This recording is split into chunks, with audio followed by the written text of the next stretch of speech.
Hello, everybody. Guess who's back? Hello, everybody. Wow, that intro sounded so fucking gay now that I hear it in my head. Anyways, Donlot here. I'm back from vacation. Still not fully at 100% yet, so I wanted to do a somewhat slower stream where I can't really do much wrong. So, I decided, are you winning, son? I am indeed winning. Well, more or less. I decided that today we will be, or I will be showing you guys off FE9 Shower patch, which is what I've been working on recently. Where's the command? There it is. And the reason why I'm working on FE9 now instead of FE10 is, well, there's multiple actually.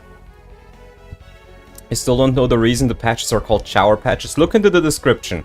I've explained it there. They're called shower patches because some people like to call Tellius, which is the world that FE9 and 10 plays in, Smellius, because they think it's bad and it smells.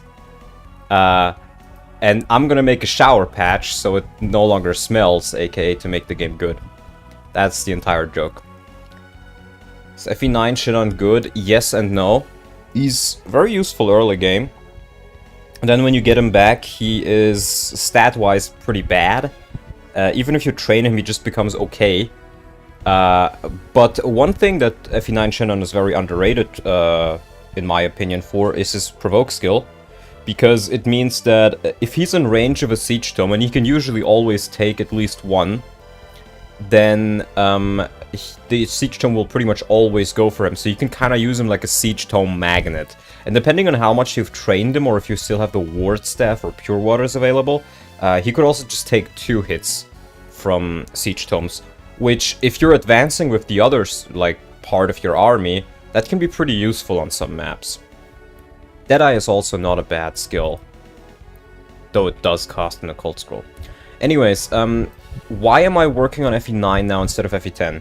Well, FE10 has one glaring issue for me right now, and that is like a very big hurdle that I need to overcome. And that is I want to add new maps, and I want to add them in part 2.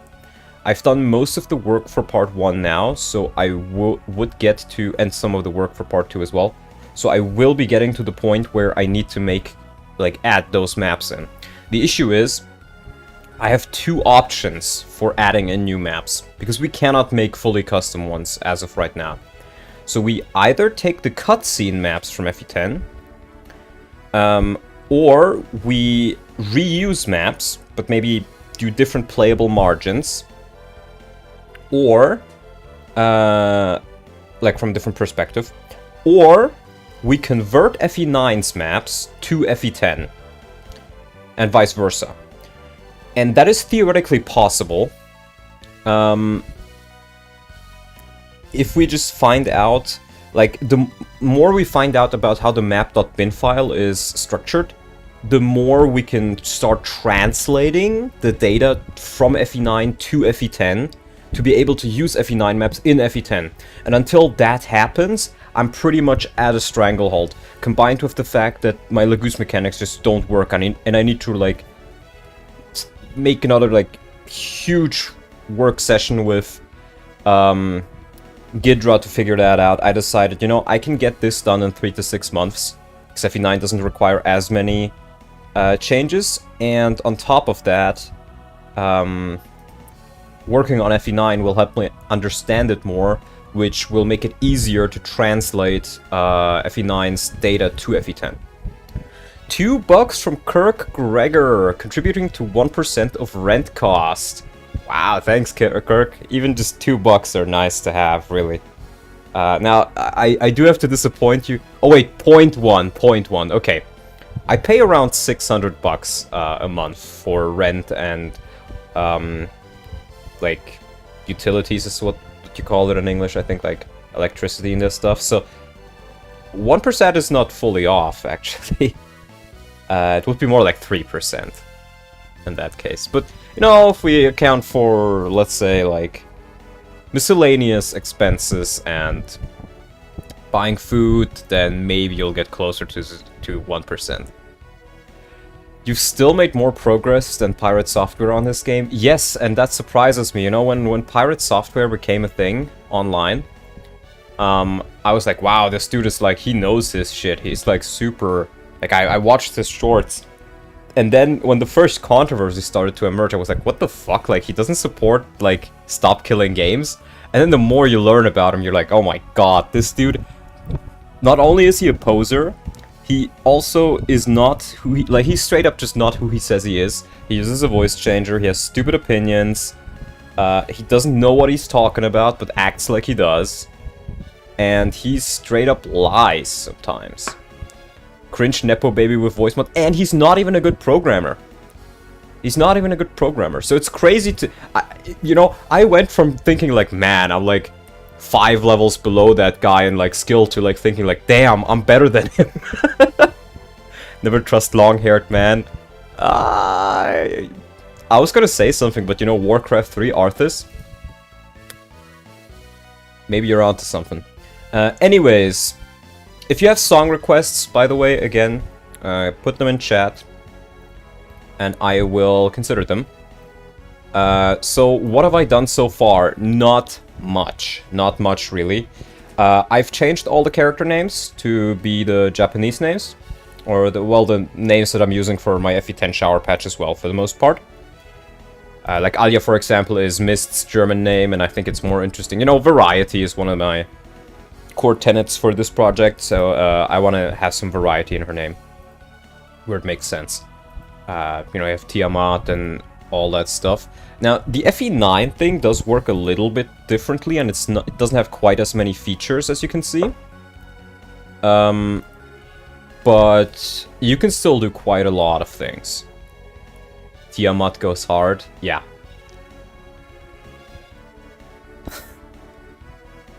And I called this guy Burger King just because it's funny. I'm not quite sure if I'll keep that in. I also made some classes. Yeah. I decided I will split up the generals and the knights. So you'll have lance armor, sword armor, axe armor, lance general, sword general, axe general. I did this like on some downtime when I had nothing else to do. On my vacation. I was in Prague with some friends, and I came back yesterday. So this is just some... The names are not fully finalized. I think FE10 calls them dukes. So, and they're like called Blade Duke, Glory Duke, and Great Duke. But I will just keep it like this for now until I do like one big sweep of name changes. So there's a couple new classes. I've also noted down some things. Let me show that to you. Some skill changes. Like I want to improve counter to just be skill percent instead of half skill percent, which is dog shit. Then, for example, the skill guard in FE9 is actually cancel, but in FE9 it's called guard. And in FE10 there's also a skill called guard, but it does something else. So I want to rename that skill.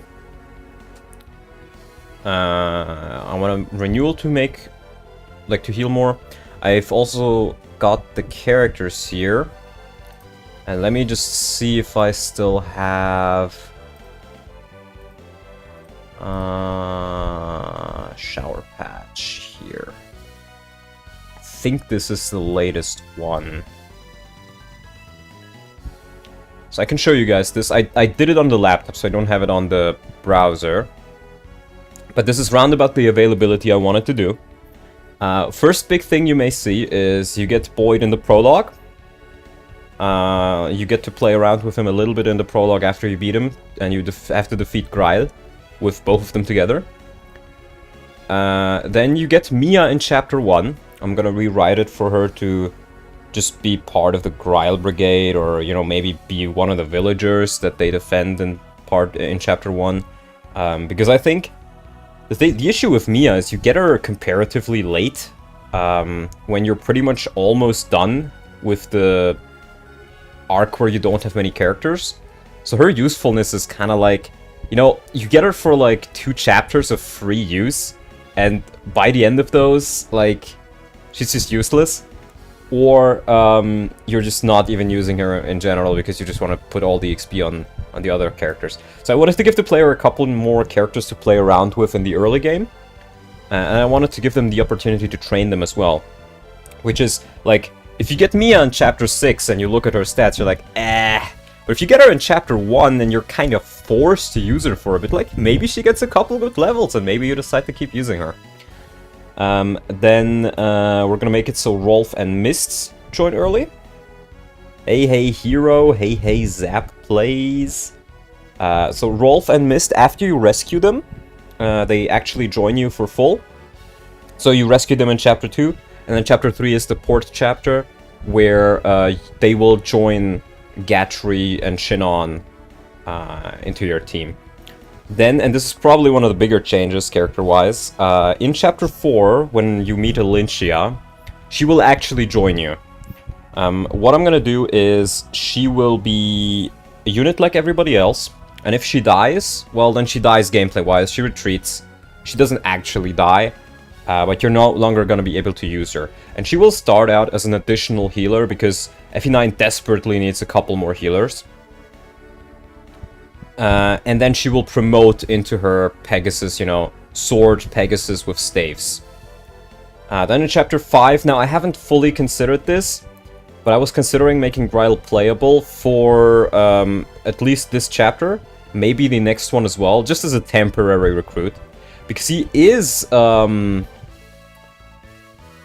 technically fighting in that chapter, and it might be interesting to like see him at his full strength.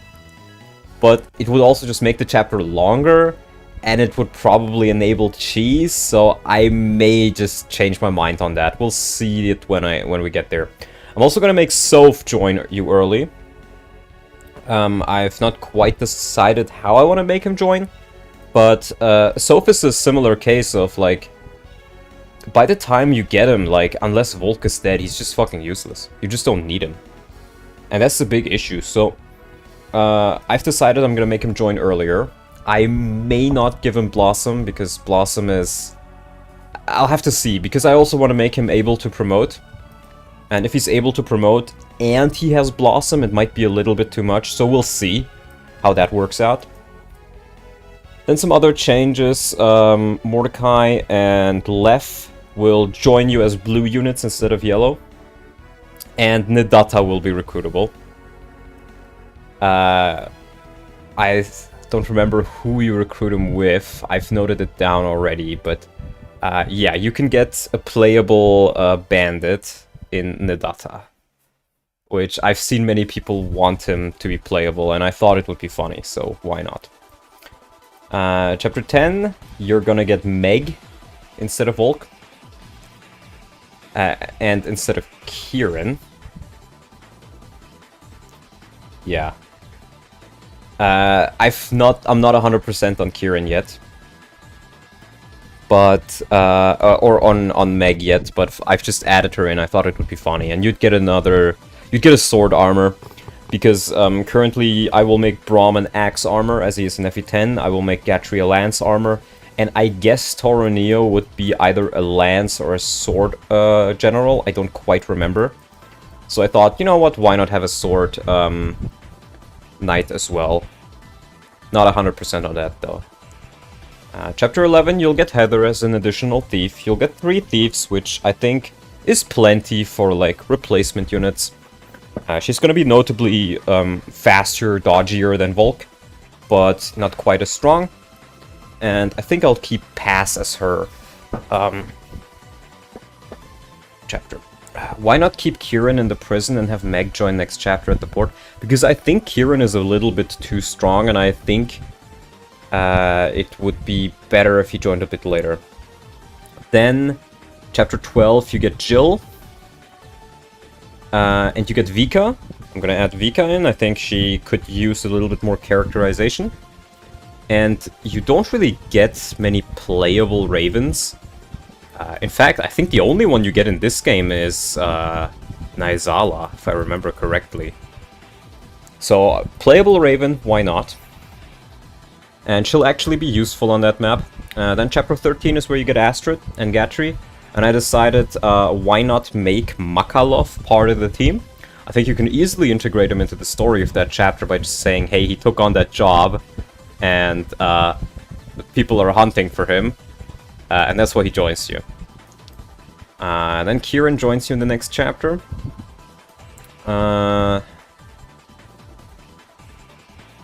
Then this is the desert chapter. This is where you, well, after the desert chapter you get Tormod and Warim. And that's also where I've placed Volk, though I just placed him there like work in progress. I'm not quite sure where exactly I'm going to place him. For the Serenus Forest arc, I decided I want to have a character join you on every of the subchapter, every subchapter. Now, I haven't quite decided on the placement of these. Like, the later this goes, the less decided I am on the placements. But I do want to talk about it briefly. So I want you to get Yanaf Olki earlier, so you get to play around with them a little bit more. And I want you to get Nealucci as a playable, and this is Lotz. I don't think many people know about him. I honestly didn't remember him either. He's like a minor character who like dies trying to protect Leanne in the Serenus Forest arc. And he is a Raven, I'm pretty sure. So, but I've not quite decided on him either, because like, you could use him. I wouldn't be making an OC. He gets killed by Burger King, yeah. See, I didn't even know that. I just knew he died. But the more I thought about it, the more I was like, well, you already get a female Raven, like, in Vika, who's, like, fast and magical. I'm gonna give her Vortex. And you get, like, the crit guy in Lealucci with, I guess, good strength. And then, what role does he really fill out? Because you already get these two as well. Where, I guess Yanaf is the fast one, Olki is the tanky one. I guess he could be a strength Raven or something, but haven't quite decided on that yet. Then, chapter 18, maybe I'll make Oliver join. He does have a custom model and everything, so it could be fun. Hear me out, if we replace Ike with Oliver and make him the main character? No. No. Could make him res blessed, I guess, but being tanky is kind of Olki's thing. We'll see when we get there, but these are just like the general first draft ideas. You got Shinon back, then you can get Homasa, the Swordmaster, and I was thinking something along the lines of you can get him if you fight and defeat him with a sword unit. Then you get Largo and Khalil. You get Largo earlier, because I just never really saw a reason why he wouldn't join alongside Khalil. Turn you. I've made Tominami playable. Now, in FE10, he's gonna be a War Monk. But I don't actually have to make him one in this game. And I'm not quite sure if I want to make him one. He has a battle quote with Seaheart. He has a battle quote with a lot of sword users, if I recall correctly. Then at chapter 23, and this is probably one of the most controversial ones here as well. I want to make Petrine playable. The reason is rather simple. I think she's a fun character, and I wish we would have seen more of her, and I think many people agree. And I would like to use her for FE10, for my FE10 Shower patch. But there's not many ways I can feasibly do that, unless I just say, okay, she sees the writing on the wall and decides to join Ike because he's probably gonna win. Because she seems like that type of woman. But again, this is pretty far into the game, so we'll see it when we get there. Then Ludwig, I wanted to give him a little bit more characterization as well. So he will actually help... I haven't quite decided how it's gonna be, but on the chapter where, you know, Joffrey is being attacked, maybe he defends the castle alongside Joffrey, maybe he originally joins against you, but then you can defeat him and recruit him that way. Haven't quite decided. Then there's a couple of chapters with nobody, and these are just the vanilla ones. I've also considered maybe moving Nyazala a bit up, and then maybe to Barn as well, and then making it so you just get Gifka in the end.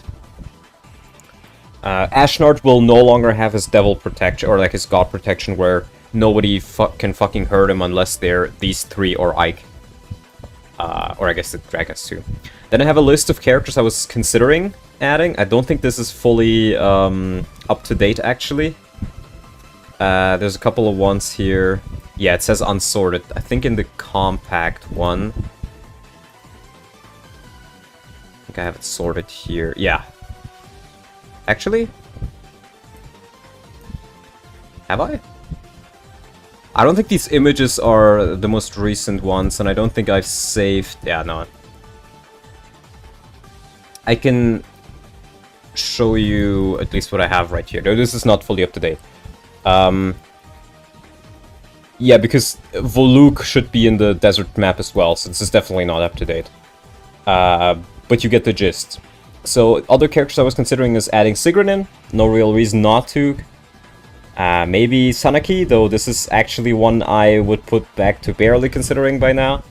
Izuka, because he will have a little bit more characterization.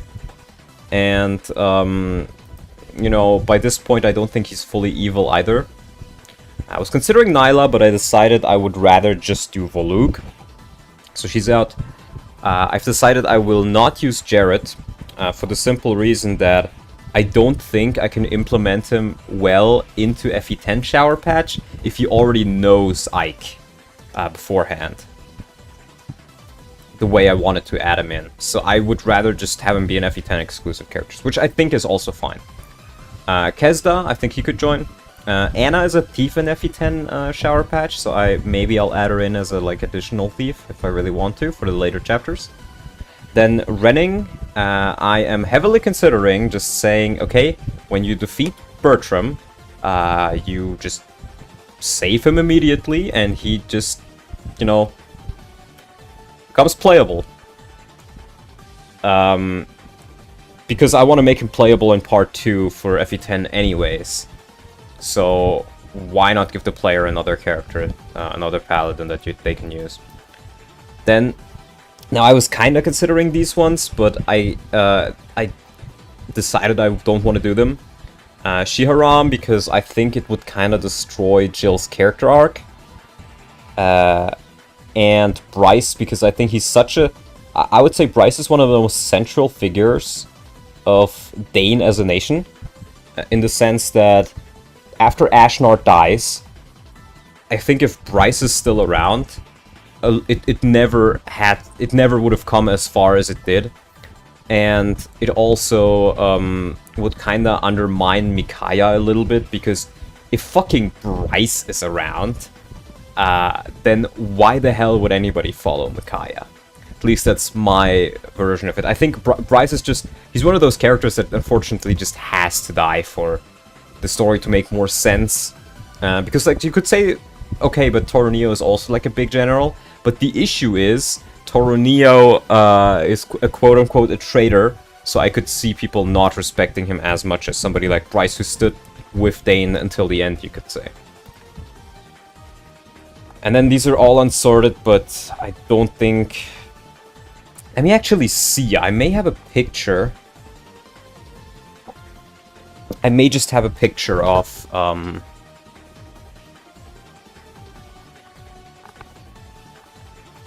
this. Let me see. I still have my laptop here. I think I have it open on my laptop, and I can just show it on stream real quick, because this one is actually quite outdated. Actually, is it on my USB stick? Be on my USB stick.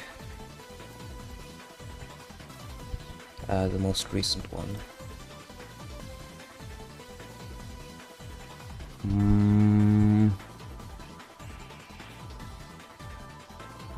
No, that's not it. Let me see.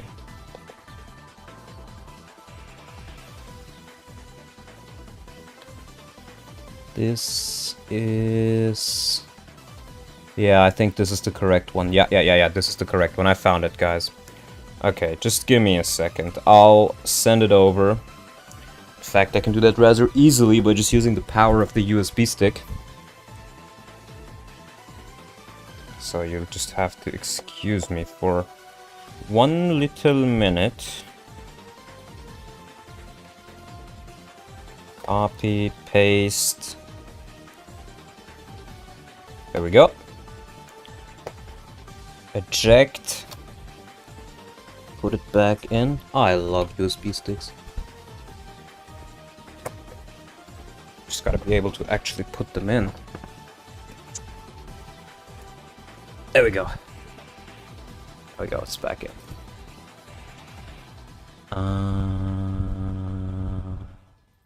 Modding.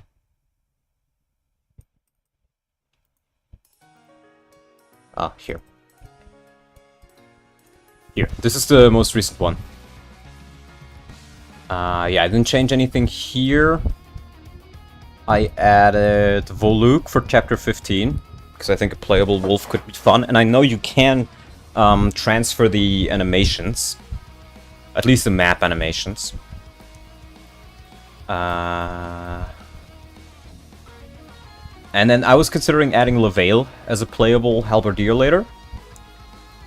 This would be like more akin to the start of his career, I think, but I'll have to actually look into his character again. I'm not quite sure on this one either yet, I'm gonna be honest, but we'll see. Then, yeah, this is the list. So, somewhat considering, I think we went through most of these already. Kainegis. I'm not gonna say his name like it's supposed to be called in the English version. I was considering him, but I feel like the other units fill his spot already. Same. Gareth could be fun, like all of these could be fun. Zelgius could be fun as an additional character. Usually this is one of the followers of Ludwig.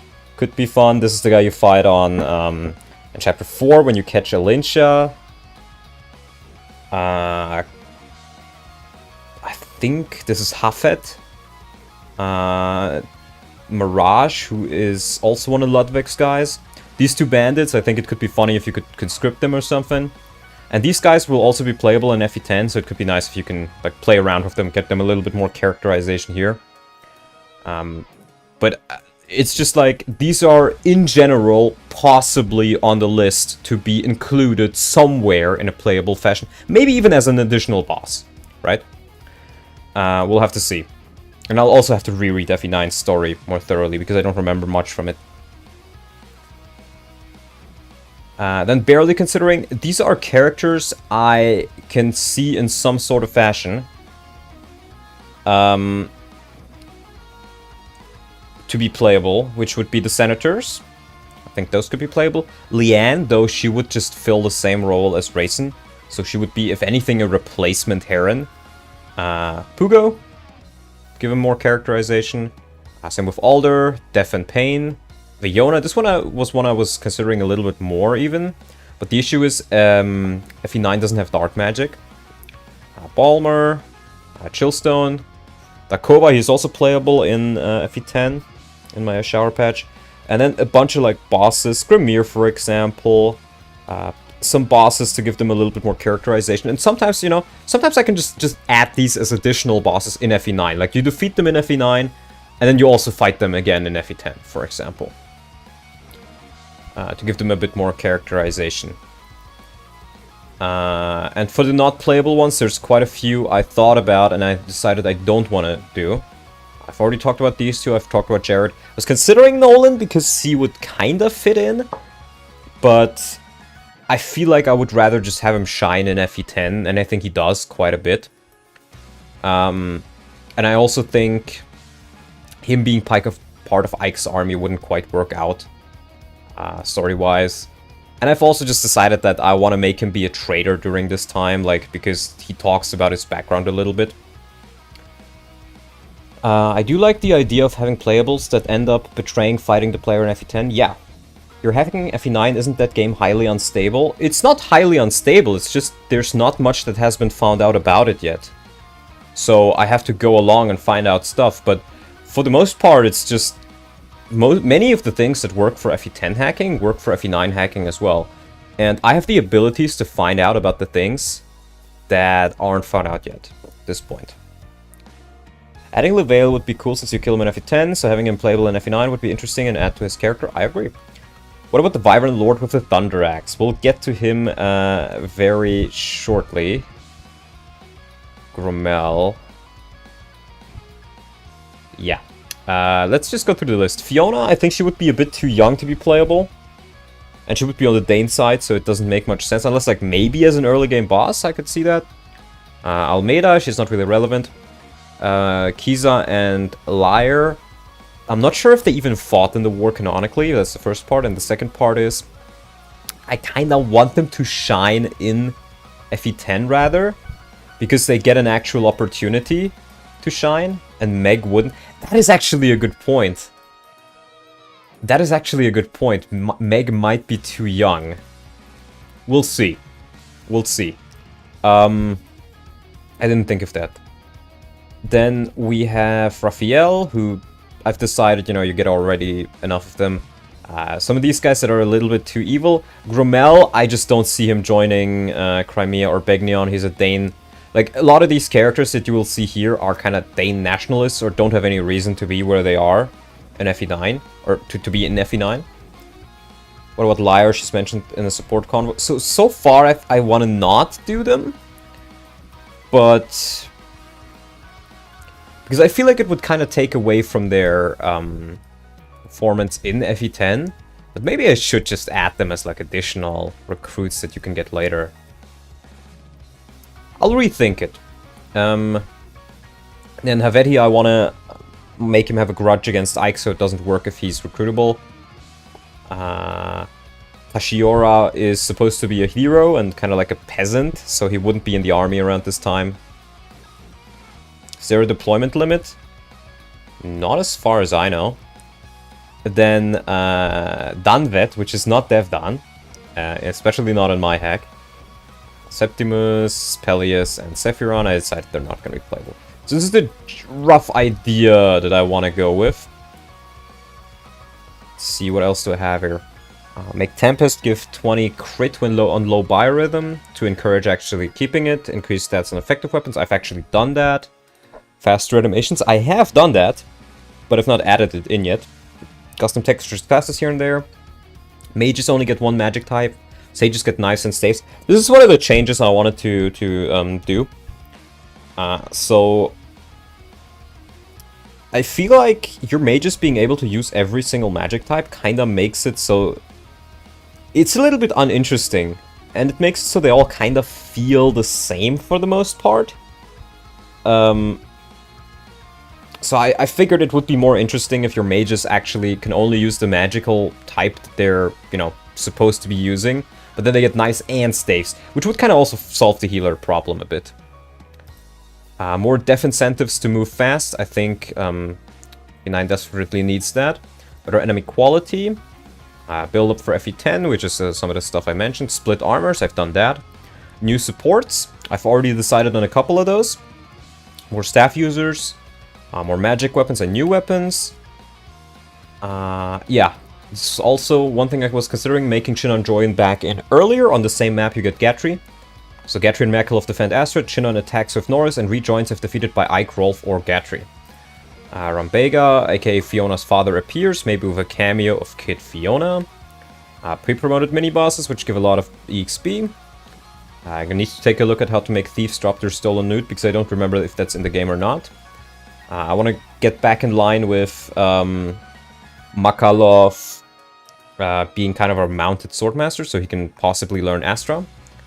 Lyncha as a playable healer, I've done that. At the base earlier, this was also a request I had when I asked around what people want. I'm considering it. I can both fight Greil together as a Prologue boss, I've done that. Titania starts with a super heavy axe to actually Jagan around. This is one of the things I wanted to do, because she just kills everything. That's the big issue. So she doesn't really Jagan around much. Fiddle with caps a bit, because some of them, like the Swordmaster caps, are notoriously bad. Change the dialogue to do that stuff. These are the supports I had in mind so far, but there's probably going to be more. And okay, no, that's not accurate. This is stuff from FE10, which I decided to keep as notes in here for now. Give her a training axe that is only good to get weapon EXP. Can we please have an earlier convoy? Yes, that is what I mean by base. You given everyone to be You're giving everybody a shower. Look into the description if you want a explanation why it's called Shower Patch. The TLDR is people call this game Smellius because they think it's bad and I want to make it no longer smell. Right. Now that I've established a bunch of this stuff, I guess we can take a brief look at the items. I haven't added all of the ones in yet that I want to, but I've made some of the effective weapons stronger. They're still only double might when effective. But I kind of decided I want to go the route of FE6, where the weapons are good as weapons by their own. And if you use them against enemies they're effective against, they're very, very good. Right? Like an Armor Slayer, I think it used to be 9 or like 8 might, which was like nothing. Now it's 12 might, which puts it on par with like almost a Silver Sword or a Steel Blade. Which is pretty good in my opinion, especially if you use it against effective enemies. Like, it's no longer just slightly better. It's gonna be actually a threat, is the idea. Same thing with all the other effective weapons.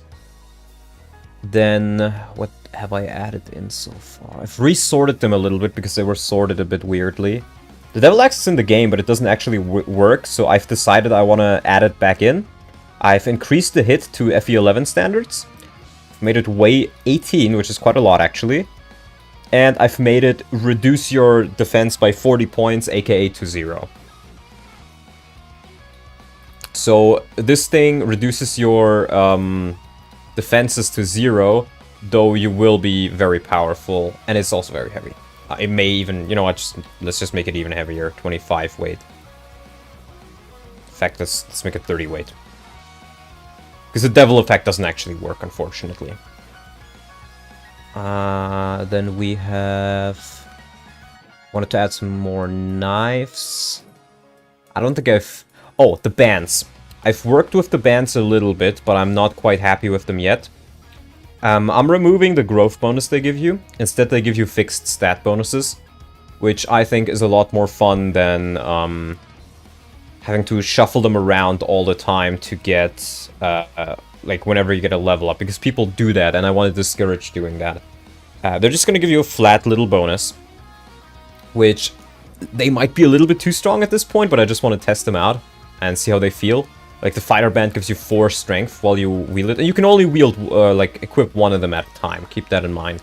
Archer band gives you 4 skill, 1 speed. Mage band gives you 4 magic, Knight band 4 defense, Priest band 4 res. And then we also have the Cleric band, which gives you 6 luck.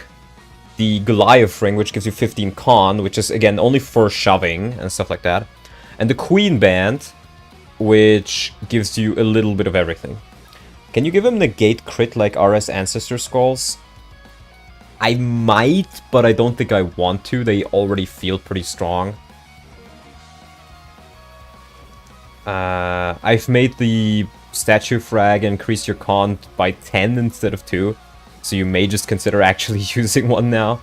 I've reduced the Night Ward speed gain you get by 15. So it's only 15 speed. It's no longer super OP. And I also want to remove Paladins from the equation. But I need to take a look at how exactly... Actually, I can do that pretty easily by just removing Equip D from their class.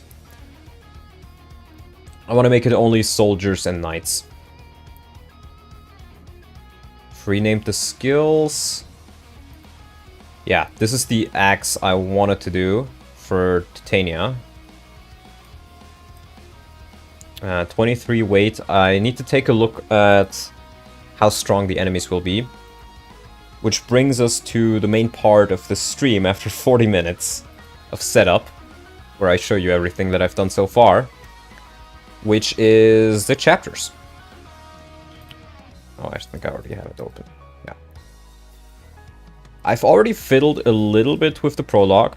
I've put it in a spot where I'm happy with it. Even though it's quite simple. Now, one of the things that is very unfortunate in FE10, so in FE9, I mean, in FE10, the way it is you have the comment file, which is just cutscene stuff, exclusively cutscene stuff. You will pretty much never find something on the common folder that's actually in the gameplay itself. But in FE9, it is that way. You can see Mist gets loaded in the cutscene.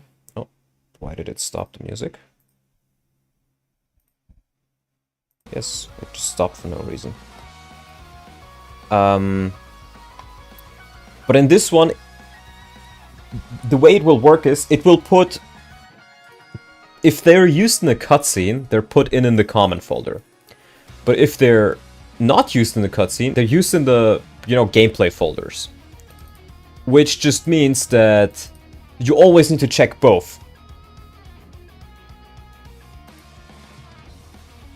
And then I've done a little bit of work on this chapter, like adding in Mia, but we'll see about that. Let's just play the first chapter.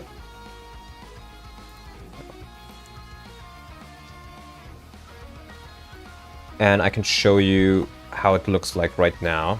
I think... Is that hard mode? Hey, Dawn, mind if I borrow your Devil Axe solution? Go ahead, go ahead.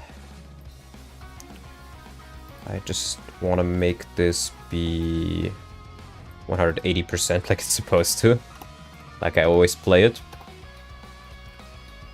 So, this is just called a practice sword now. You may think of these stats and be like, whoa, those stats are pretty good. They are. But I specifically designed it so that you can do it like this. I don't think Boyd actually attacks you, right? No, he does. Now you... Oh. Oh no, I did fix that.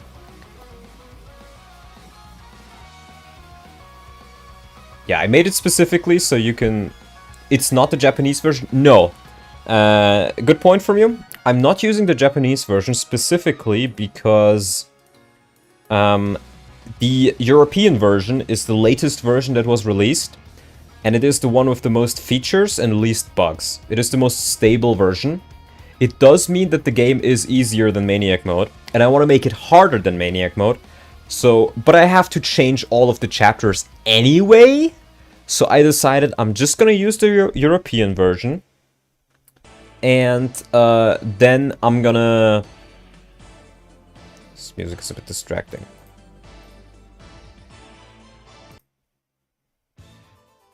Yeah, this works.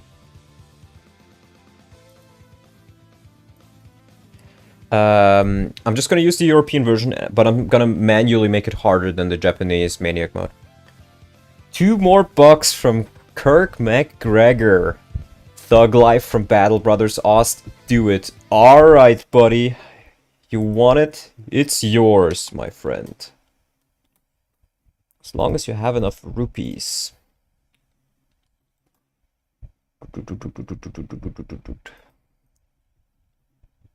Thug Life Battle Brothers. I love Battle Brothers. It's one of my most played Steam games, actually.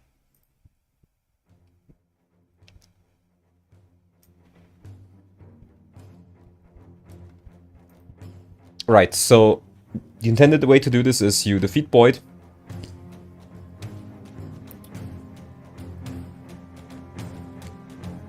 It's a bit too loud now. Oh, it's this song. I love the song. Then Boyd turns blue. Then you fight Greil with an axe. Axe Greil. I always found it weird that he's using a sword when he's vowed to never use swords again. Or he severed his sword hand or some shit like that. Now his stats are a little bit increased, actually. This is just used so they don't die. But with the practice axe, you actually have to use both of these guys to defeat Greil. It's still not very difficult. Also, axe animation for Greil. Oh, right. No, I don't have an animation for this practice axe. So, yeah, he just T-poses. There's no failsafe in FE9, so if you're stuck in a T-pose, you just have to restart the game. I have to turn off animations. It's easy to change, like to add the model in, but I just haven't bothered doing it yet. So, fast max off. Auto cursor off. T-pose of Radiance, true. He got the tendons in his hand so it wouldn't be as deadly. So I guess he can still use it, but if I had him use this sword, then I couldn't really add Boyd in this. And I wanted Boyd to get a little bit more action in this. And I think Greil is good enough to where, even if he's, like, not quite as strong, still, he would still defeat both of them, unless he's, like, specifically making himself weaker. And as you can see, I still need to change the dialogue a little bit. I've also made him level 20 instead of level 1. The only thing this means is that he gives more experience. So we'll do another hit with... Oh, wait. Oh, I forgot to remove his immortal thing. Oh, that's interesting. I didn't notice this before. I have to fix that. Yeah, I'll have to take a look into fixing that. Or maybe I can just keep it and make him retreat. But that's not really full priority for me right now. Failed in the prologue 2 times award. Let's not make it 3. Hardest game in the series, by the way. He dies to Petrine with no issues in his weakened state. Yes. Boyd has become depressed. True.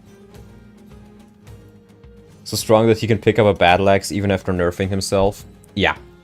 Greil is very, very strong. And I think it's really undermined just how strong he really is. In fact, I may just make him a little bit stronger, like after this even.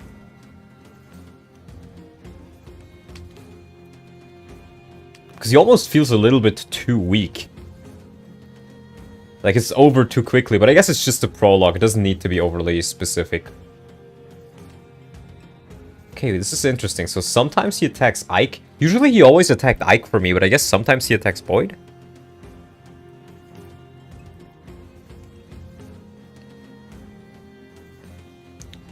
And this gives Boyd a little bit more experience, and Boyd is definitely one of the weaker characters. I've already buffed him already, by the way.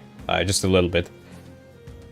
But Boyd is still one of the weaker characters, and I wanted to give him a little bit extra experience. It's a prologue, it shouldn't last that long. Yeah, I think it might just be fine in the state it is right now. Apart from the Boyd bug that I need to fix. Let me, by the way, fix that right now. Or add that in. Fix Boyd not fully dying. Bug. Better implementation of retreat. He desperately needs speed. I think I gave him like +1 strength or something. Oh yeah, this is the other thing I need to fix. He needs to be not having his practice axe. He needs to get his proper inventory here. And you also get Mia here. Now she's level 1 instead of level 6. Her stats are reduced, but not by much. Well, let me just put on the Battle Brothers soundtrack. So you had that one. Let's start at 3. So she is weaker than she normally is, but she is still, at this point, arguably a little bit stronger than Ike. She is faster than him. She has the same strength and defense. But we'll see. I wanted to make her roughly equal to Ike. And as you can see, in Chapter 1, she can actually contribute. Slim Sword, by the way, 20 crit now. In FE10, I have it be a brave weapon as well, but I'm not 100% sure on that one. I think I may just keep the crit. I think I even gave it 50 crit in Radiant Dawn. We'll see if I keep that here. And yeah, she has the Tiamat axe here. I haven't quite decided on a name for it yet. And as you can see, it's a little bit too strong as of right now. I either need to reduce its might a little bit, or I need to buff these enemies. And considering these are EU enemies, EU version enemies, not Maniac Mode enemies, I think I just want to buff the enemies a bit. Mia joins as a villager to help defending her village's base. Yeah, I mean, her normal joining story is like, oh, she's a mercenary and she was captured by Begnion and then Greil saved her, so she joins him. But she always felt very, like, inserted into the story out of nowhere. Like, she just kind of joins you and then she's just there. Like, oh yeah, hey, I exist, and then she's there. And I never really liked that implementation, so... yeah. But the first thing we need to do is we need to take a look into the eventing, into the script, and make sure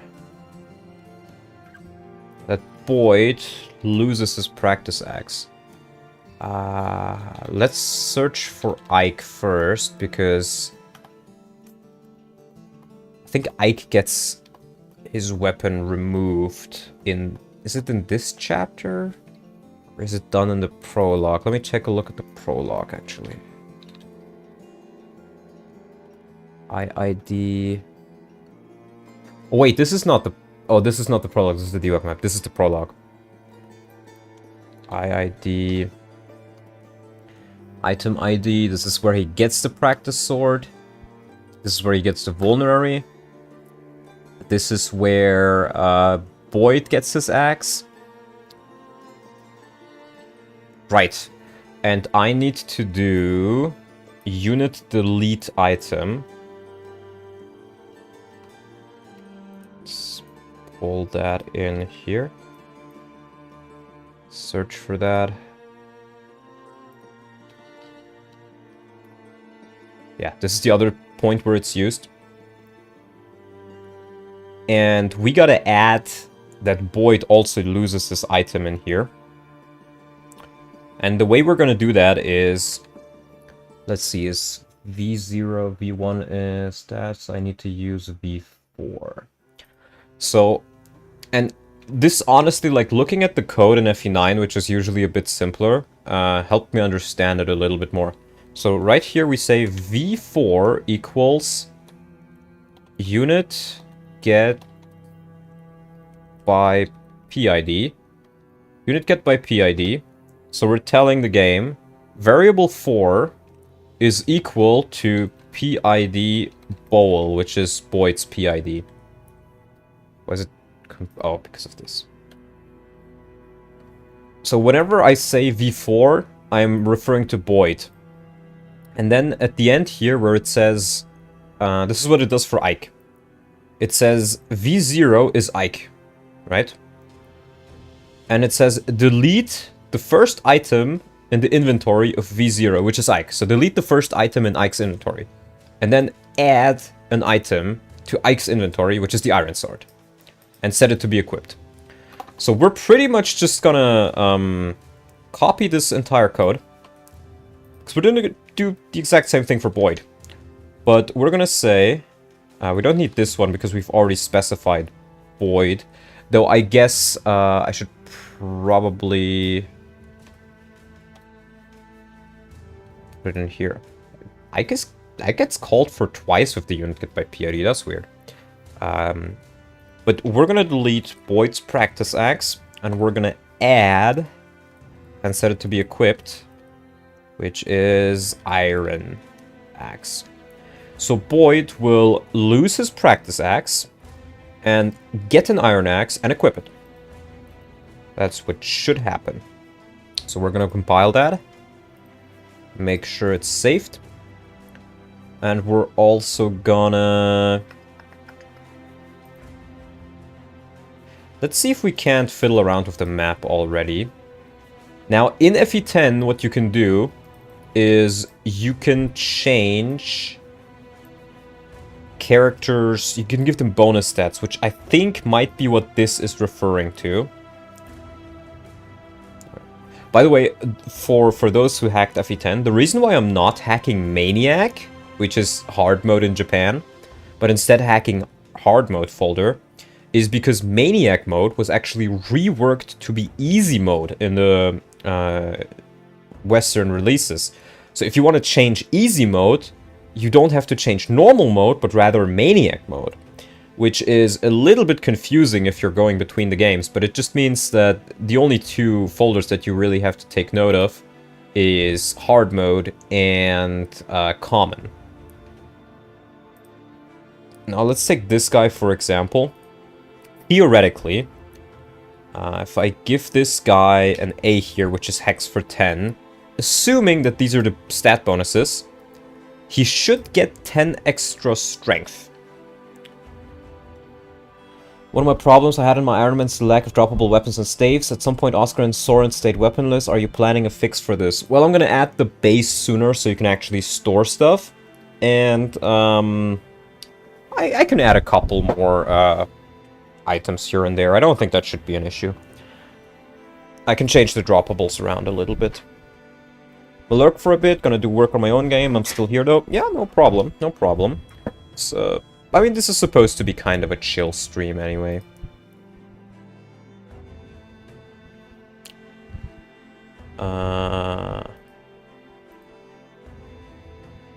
Does Boyd start with an vulnerary? Take a look at that. I'm actually not sure.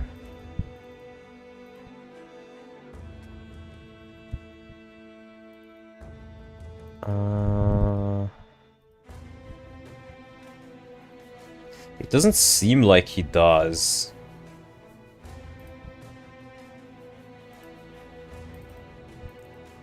But he does in here. So you know what? I'm just gonna make him start with one. I think that's the easiest way of doing this. I thank you for early convoy. Seriously, that's a good change. I'm actually a little bit iffy about that one myself. I haven't quite decided on it. But I feel like most people would probably enjoy it. He's also set to no heal, so he shouldn't use the vulnerary to heal either. Hey Donald, I made a rebuild of the Manx FE8 CMU if you want to send your character ending. Character limit 200 including spaces, character title, dev code, and final chapter quote. You can do that. Remind me, isn't that already in the game? I mean, first of all, congrats for making a rebuild, that's good. It means it can be used for more, like, hacking stuff, because hacking it was a nightmare. Like, we made the chapters, like 1 or 2 days before the stream, sometimes on the day of the stream, which is why they were so shit, and so buggy, but because we all were working men, we just didn't have the time for it. But yeah, just DM me on Discord. I think you have my Discord tag. It's just Donlot, without any numbers or anything. Just DM me about it, and I'll take a look at it after stream. Okay, so we add this to Boyd. Right, and we want to see if this fighter has... Wait, is it this fighter? Alright, this is Maniac.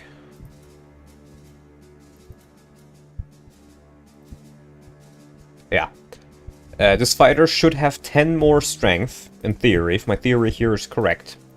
That these are the bonus stats. Save complete. I do. Okay, great. Yeah, so just DM me about it, and I'll see what I can do. So Boyd, yeah, he still has the practice axe because it's not retroactive, but...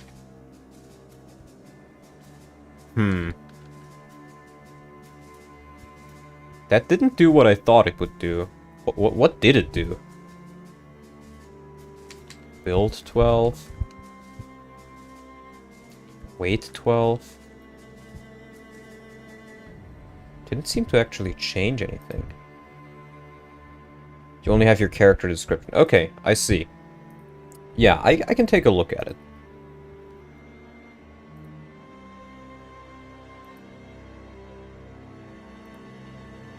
What if I set this to 40?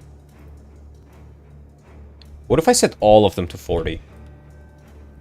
See, and this is what I mean. FE9 is just not very explored. You have to do a lot of testing. I know these ones are the 49, that's like a state.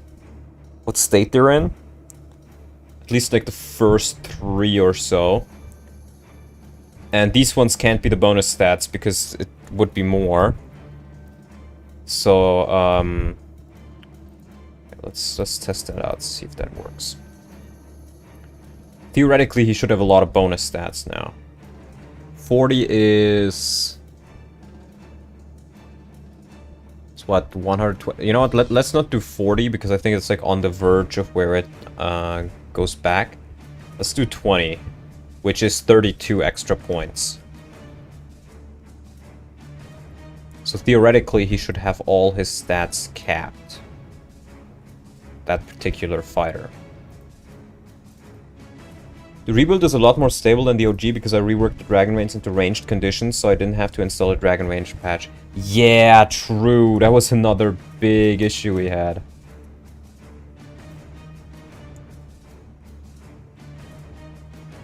Let's see. Yep. Okay, so it does work, but it's not the second one. Let's see, so we have... It didn't affect his build, it didn't affect his movement or his weight. So you cannot dynamically change that with the bonus stats feature. But what you can do is you can change all of these stats.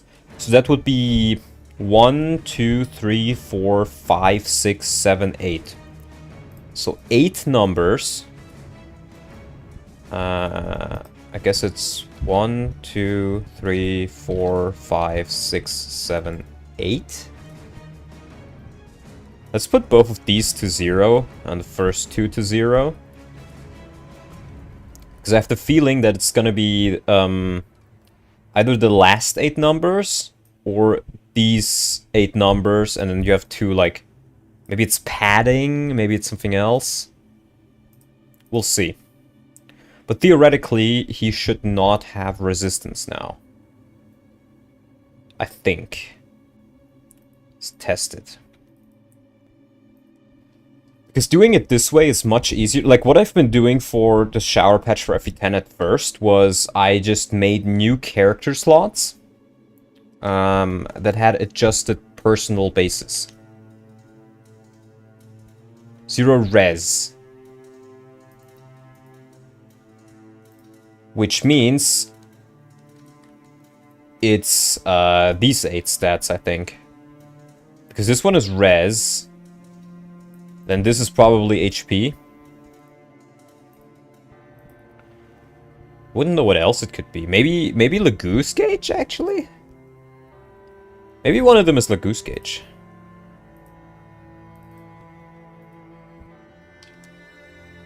Which, obviously, this guy wouldn't have, because he's not a Lagoose. With that res, that's what I call L-Riz. No, so it's definitely those 8 stats. So we can conclude... yeah. First 3 are irrelevant, and then the following 8. Okay, that's good to know. So, we want to take a look. How am I going to handle Lagoose in this patch? I don't think I will change much about them, because the way they are handled in FE9 is already my preferred way of handling them. So let's take a look. I ideally want the characters who double to still be able to double. And...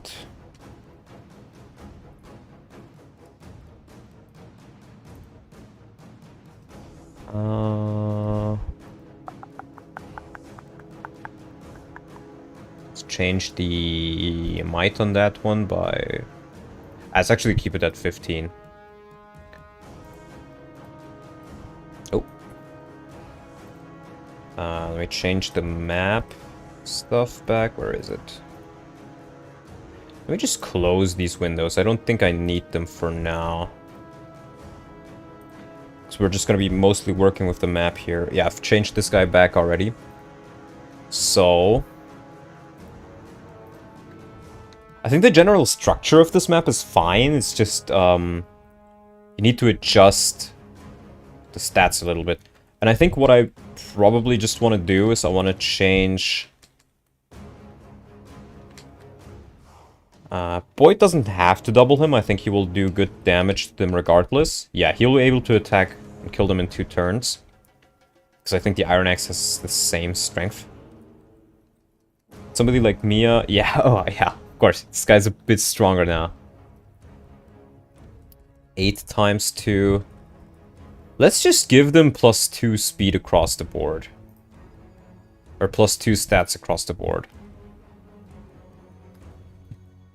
So be 2, 0, 2, 0, 2, 0, 2, 0, 2, 0, 2, 0, 2, 0, 2. So we'll do that, and we'll copy this for all the enemies.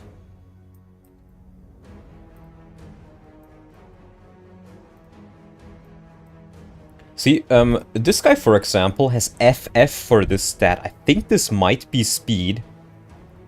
Hold on.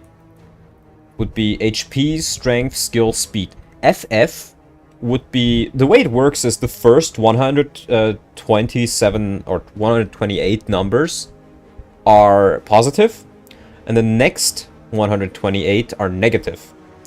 So FF, which is 255, would be -1.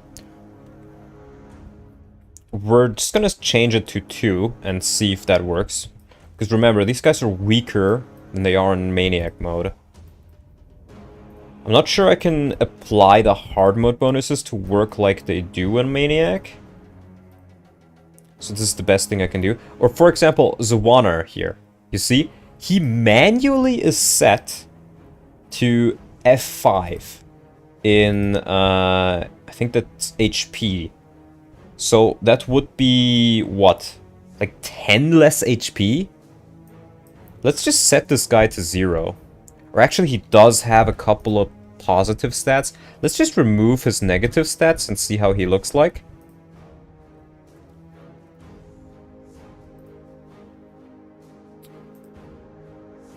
Save. And we'll have to replay the first chapter. It's very curious how they ordered the stats and how the Goose Gauge is actually one of the first. You'd figure that it would be one of the last few stats. So, it was just my theory that it was one of the first ones. It could very well be the last one. I'm not sure. But I know you can't set the Goose Gauge in FE10. Oh wait, that's... I need to replay. Let's start from here. But it's just a theory. A game theory, you might even say. So let's restart Prologue. Reset the options. Auto cursor. Yeah, this is fine.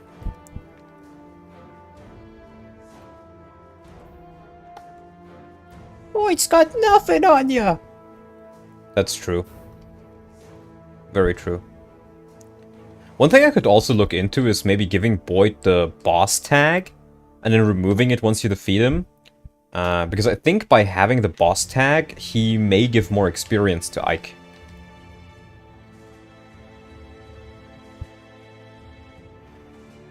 You're doing FE9 as well now? Yeah, I've pivoted to FE9 because I can get it done sooner and I need the knowledge I gain from hacking FE9 to properly continue work on FE10.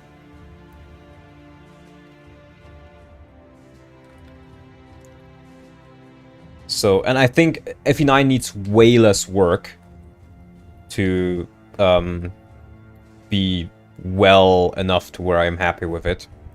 So I just want to do FE9 first. Right, we got that. And now theoretically, Boyd should have an Iron Axe in his inventory and not the Practice Axe. Yeah, perfect. Yeah, and the Iron Axe has the same might, actually.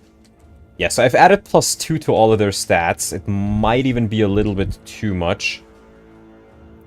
Yeah, see, this is him without his stat debuffs. He normally has 40 HP. You're giving triple effectiveness, right? I don't think I can. I haven't fiddled around with it enough to where I can feasibly say that. So what I've just done for now is I've increased the stats of the effective weapons to make them pretty good, but they're still only double effectiveness. I feel like they might be a bit too strong now. I should probably at least remove...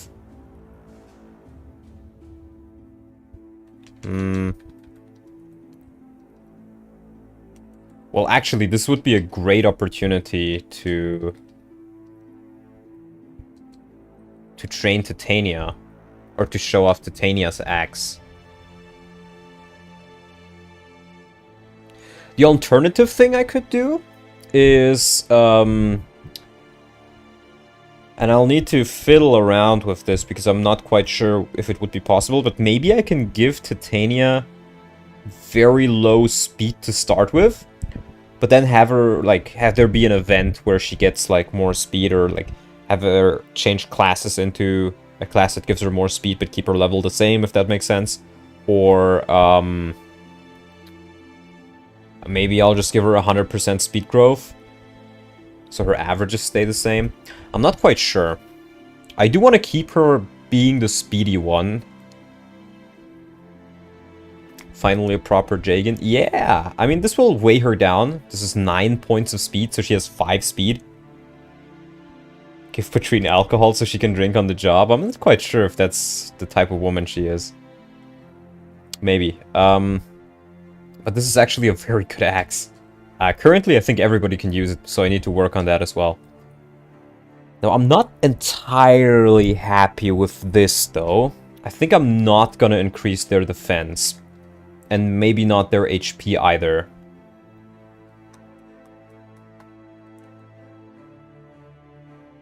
Because...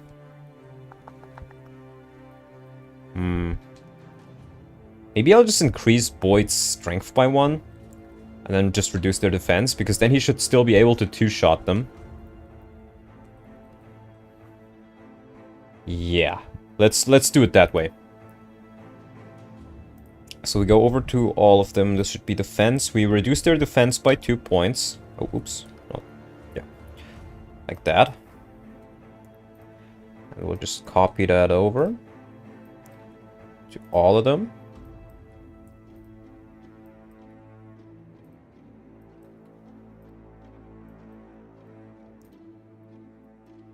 Go. Is that YU I see? Yeah, I changed them all to the Japanese names, so... let's change this guy too. YU! And you know, let's even change the boss a little bit. Give him +2 and all his stats where it matters. Make him a little bit tougher. As you can see, he has SID Charisma. I think that is just the fact that he's a boss. That's just the boss tag. I don't know why it's called that. You will notice when hacking FE9 that they occasionally have very weird names for things. Like, I think if we take a look at the skills, I changed all of these. Most of these were just like Japanese stuff, but I changed them to be more understandable. Like wing shield. Guard is called defense. This is actually cancel. Wrath is called anger. Nihil is called grasp. Vantage is ambush. Miracle is prey. Soul is sun trick. Luna is moon trick. Astra is star trick. Adept is continuation. Assassinate is lethality. Weapon destroy is corrosion. Snipe is deadeye. Counter is just counter. Colossus is rumble. Stun is impact. Charm is charisma. I don't know why it's called charm in here. Let me just rename that charisma. So I may change these afterwards, but I just want them to be intelligible. Daunt is horror. Parity is fairness. Vortex is flutter. Tackle 2, snarl, evil eye, reinforcements, earth blessing, sky blessing. Blossom is just called frac 90. I don't even know what frac 90 is supposed to mean. Aether is called sun moon. The skill that takes 50 gold from you, from Volk, is just called 50 keys, or key 50. Insight is telegnosis. Vigilance is one of the best ones, it's just called Big Ear. Mantle is Goddess Bless. And then, Flare is Brightness. Temp on Die is Fake Death. Immortal... Ahimsa, I don't even know what this is. Crit Rise, this gives you 50 crit, I think. Or 15. I think, was it Resolve? Yeah, Resolve is one of the funnier ones as well. It's just called Blave. Which you can very much tell that this was made by Japanese people who aren't 100% native speakers of English. Because they clearly meant brave. But because they're Japanese and they had to write in English characters, they called it Blave. So if you're a very brave soldier, then I guess you have the Resolve skill. I don't know, I found that pretty funny. Gotta love names that make no sense. Well, I think they just didn't quite know what they were gonna call them at first. These IDs were decided very early in development, so they didn't know what to call them. Leaf is not Blave. Yes. Right, we wanted to go into characters. Into Bowl. Yes, he's just called Bowl, like a bowl of cereal. And we're gonna increase his strength by 1. You will also notice this, by the way, support growths. This changes depending on what module you're in. For this one, it means for fixed mode, this is the amount of points that the character starts with. For those unfamiliar, fixed mode means you will only get your averages, essentially. There's a couple of things that can change it a little bit, but levels are fixed. They're not random. And this decides what they start with, which means that if you reach 100, you get a level up. So, for example, strength, after a level up, you start with 50, you get 60, you're at 110, so you get a level. But for speed, you start with 45, you grow by 50, or rather, you start with 50, you grow by 45, you're at 95, so you don't get the level. This also means that, theoretically, if, say, you have a growth at 95, and then, well, the specifics don't matter, but you can theoretically get 2 points in something if you do it right. I don't think it's possible in vanilla, though. Anyways, that's Bowl. Change that, let's save it and give it another test. By the way, the boss of Clash have a cursed armor that makes him bloodthirsty, as you know. Can you implement something that would make him recruitable? Say something quote about his death? I have no clue what you're talking about. I have no clue what you're talking about. Though, to be fair, I never really fight him. What are the max growths in Tellius engine? I'm pretty sure they're only using 1 RN for them, which would mean it would be 255. Right, so their defensive stats are lowered now, which means that units like Boyd, yeah, he's able to 2-shot these guys now. I do think I should maybe reduce their luck a bit too. Because I want them to have a little bit less avoid. Maybe I'll just increase Boyd's skill a bit as well. I feel like Boyd is such a shitty unit most of the time. Let's give him 2 more skill. Fuck, let's do 3. Wasn't it lower? If I recall correctly, we had a limit in the CMU. So there's two ways it could be handled, and I would need to test it to see which is. Either it's 255, which means that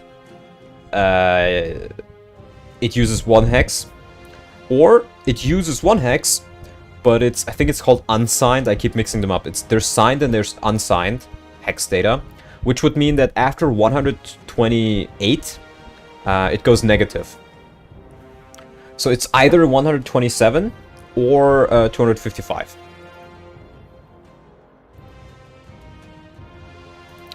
Anyways, these guys also don't really need res. That just looks better if they don't have it. And we're also going to remove their luck, since you don't have a magic weapon anyways.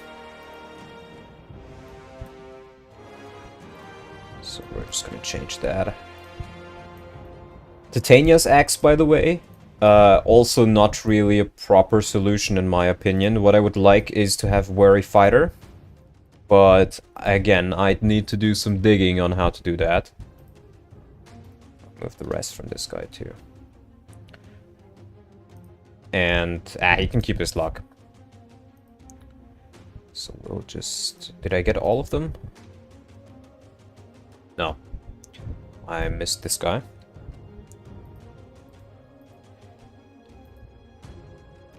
Okay.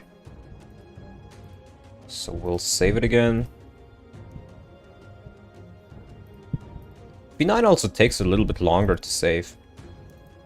Tempest fucks him over early game. Yeah, it kinda does. My idea for changing Tempest, without just removing it, because I think removing it would be boring, is to make it so that when your biorhythm is low, instead of just being way worse at your job, you get 20 crit. So instead of being like, I'm very accurate and I can't hit shit, it's I'm very accurate or I crit shit, but am not very accurate while doing so. Which would give people an incentive to actually keep it, and would make Boyd a more interesting character, and somebody who you might want to have a Heaven Affinity support with, or give like an accurate axe to, like, I'm gonna add the Slim axe, for example. Yeah, see, this is much more manageable. I gave him a little bit more skill, 7 instead of 4, and I removed the 2 luck from this guy's. So he goes from like 74, which is very iffy, I think is what it was, to 84, which is somewhat reliable. Right, and Titania, the only thing I want to see is, I think she just kills that guy. Yeah, she does. So I kind of want to make this guy not be in range here. Maybe I'll move him a little bit, like, up. If I move him right here, let's say. Or let's move him here. Speaking of supports, as you probably know, a lot of them take way too many maps to unlock. Yes, I am aware. One of the ones that I particularly remember is the Left Ike support. I wanted to do it once, and by the time I had reached the map where you got shit on, which is, I'm pretty sure, chapter 18, they still hadn't reached A rank, despite deploying them on every single map. Which, you're just thinking like, okay, you barely have a reason to support Lef and Ike anyways, because Lef is very, very mid. She's one of the worst Lagoos in the game, I would say. But you already don't really have a reason to support them up. But then Soren and Oscar are just so much quicker on top of that. So Oscar Ike support being so much faster than every other support is one of the many reasons why it's so dominant. Yeah. Absolutely, absolutely. Okay, so we changed this guy to be a bit further there. I think this works. Yeah. Let's save that, and then let's give the chapter a proper go. Let me just put this window on my third screen so I can more easily start it. Always up top. Also, hey Norian.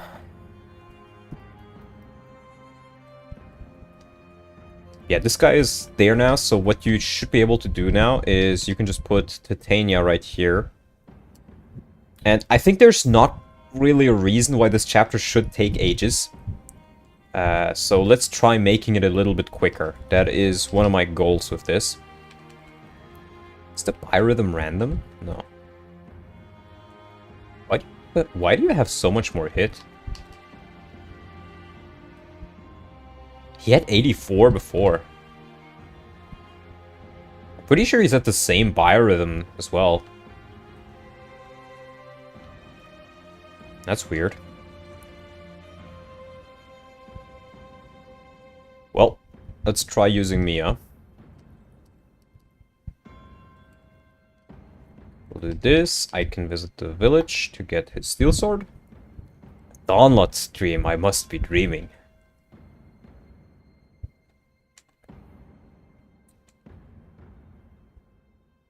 I'm not feeling well, so I'm gonna take a nap. Alright, place. Have a good nap. Remember to like the stream and give the hardworking hacker man a sub. Thank you.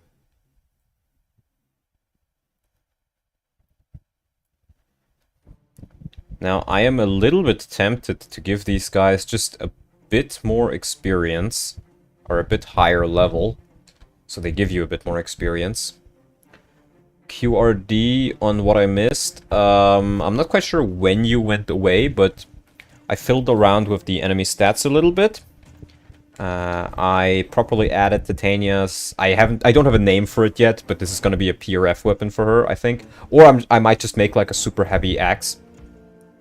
2k subs soon, Pog. Yes, true. And well, YU is here. YU.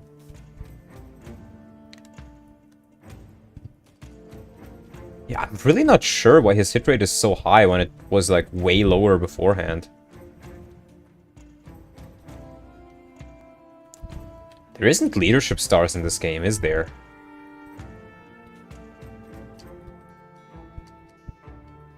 Yeah, by doing this, you make this chapter so much quicker. This is an early chapter. It really doesn't need to take ages. Move in here. Tempest? Well, but here's the thing. His biorhythm was the same. That's what confuses me. Yeah, she still kills this guy.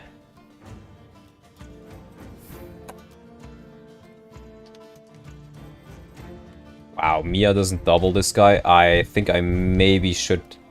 This guy's actually kind of fast. Wow, 7 speed. I guess nobody really doubles him. He's kind of like a mini-boss. I like that. Oh, she does double with the slim sword. Wait, does she get weighed down? She gets weighed down by the iron sword. Of course she does. Of course she does. But there we go. YU, that's my little YU. Mini Jagan versus mini boss. Okay, so Ike is leveling up fine. I didn't really change anything for Ike.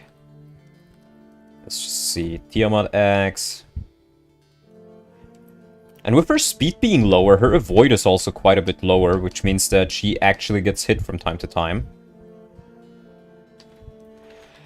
I'm also not fully sure what I want to do with Oscar yet. I think the way I may just balance him is by reducing the amount of avoid Earth gives you a little bit, and then maybe reducing his strength growth a little bit. Because Oscar is one of the best units in the game by a long shot, I would say. Or maybe not a long shot, but he is very, very good, is what I'm trying to say here. Make sure Mia and Ike don't end up feeling too similar early game. Well, they're supposed to feel a little bit similar. Because, well, they're supposed to be kind of rivals. You know, I really liked what they were going for in FE10, where they're kind of rivals. So I feel like I kind of want to work into that. Let's see, I don't think... How do you do, Oscar? Yeah, see, it's fine.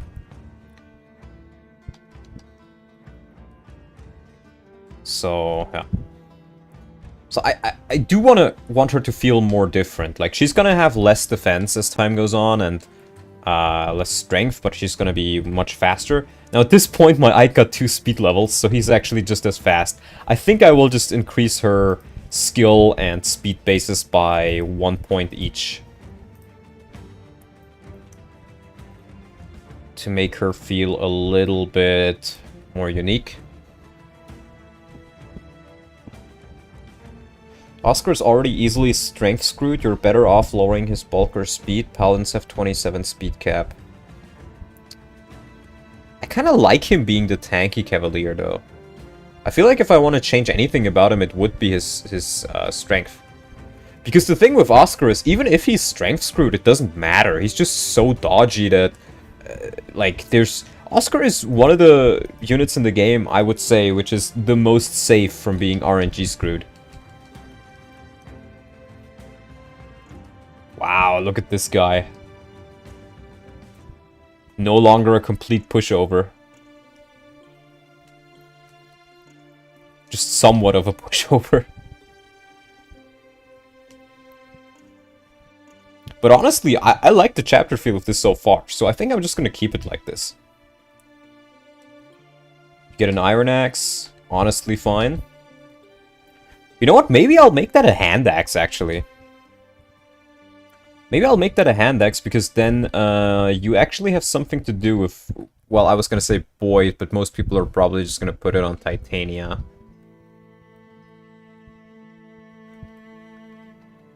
So, yeah. Is this based off of Maniac mode? No, it's based off of EU, hard mode, but I want to make it harder than Maniac mode, in a different way. I feel like Oscar's one of the early game unit make-or-break units, especially since he's typically up against a lot of axes. No, so here's the thing with Oscar. He is such a good unit, he's one of the few units who can not really be RNG screwed, because his support with Ike is just so goddamn OP. It is single-handedly one of the most OP tools you get in the game, because it means he's never really hit. Oh, right. I haven't taken a look at this map yet. Why is Riz not here? Huh? Does Riz join on on turn 2 or something? Why the fuck is Riz not here? Hold on. Is this an EU thing? Like EU version thing, or... Because I haven't changed anything about this chapter so far. Like script-wise.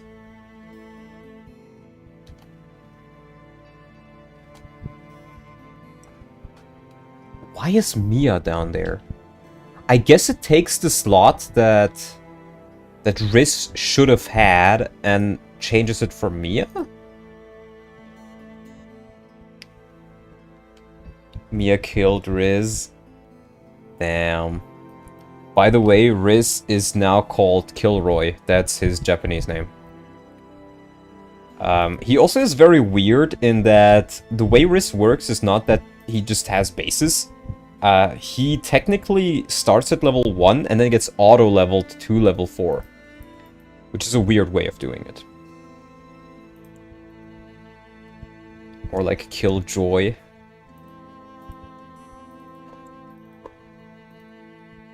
Yeah, he should be here. But instead Mia is there.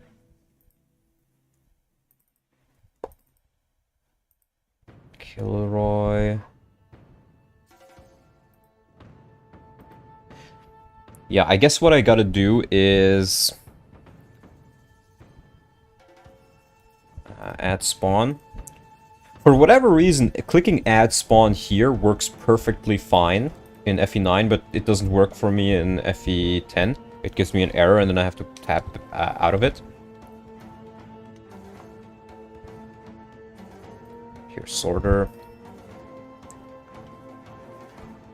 And I need to set this... See, this is set to 41. 41 means use previous character state.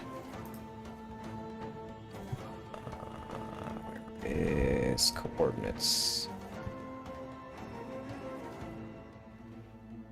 Just gonna make her be right in the middle here.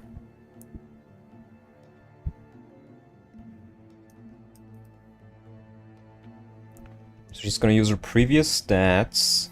And then we're just gonna copy this. And gonna add it onto hard mode as well. Her items here don't matter, because she should use her stats from the previous chapter.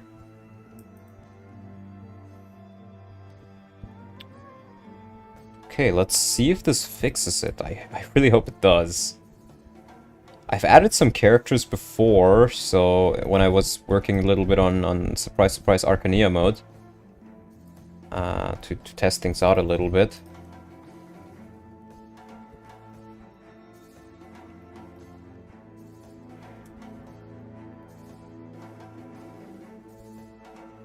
Okay, now Riz is here and Mia is down there. Why is Mia down there? Okay, you know what? Let's see what happens when Titania arrives. Because theoretically, what should happen is that Titania just arrives, right? But I get the feeling that it's just using Titania's slot right here.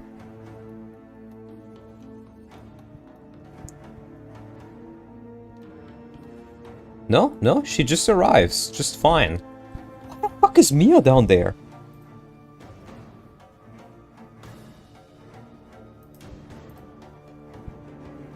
There shouldn't be anyone down there. Huh? Let's take a look at the script. I get the feeling something is wrong in the script. Let's take a look at the ending event first. Or for the previous chapter. This is where you get the steel sword. This is the destruction of the village. Tutorial stuff. Unit escape by PID. This is for the cutscene.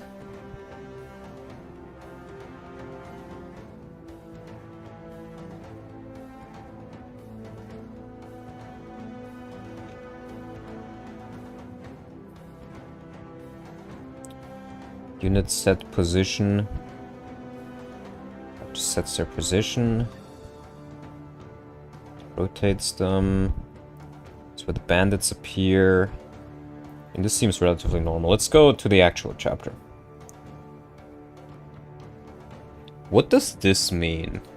It's a callback event. Translate. Terrain effect demo launch. Okay. And then the second one is... Oh, this is just the upper one. I'm pretty sure this is just the tutorial flags. Ike Tiamat. So this is Ike Titania, something about them. Probably their talk. Shinon Gatli Layout. Shinon Gaturi Haichi, okay. Probably is the thing that spawns them in. Boss battle conversation Ike. Okay. I guess these are all boss battle conversation. Boss battle conversation Tiamat. And then this is the generic one. Boss battle conversation. Terrain effects demo. Okay, weird. So it checks if Oscar and... So this is something you will see a lot in FE9, especially in the early game. It checks if units are alive, and depending on if they're alive or not, it changes the story. Which, on one hand, is very cool. On the other hand, it makes hacking a lot more, like, harder. Because in this, like, how they do it here, for example, for this event is V0 and V1 are corresponding to Oscar and Boyd. And it says they're dead. But then afterwards it checks, are they alive? And if they're alive, set this to 1. And then later on it probably checks, if this is 1, play the code or play the dialogue where they are alive. This is another thing that FE10 really likes to do. FE10 or FE9 really likes to do. FE10 does this as well, not quite as much. Instead of just telling you this is where the unit starts, this is where the unit goes, it gives you the numpad keys of direction.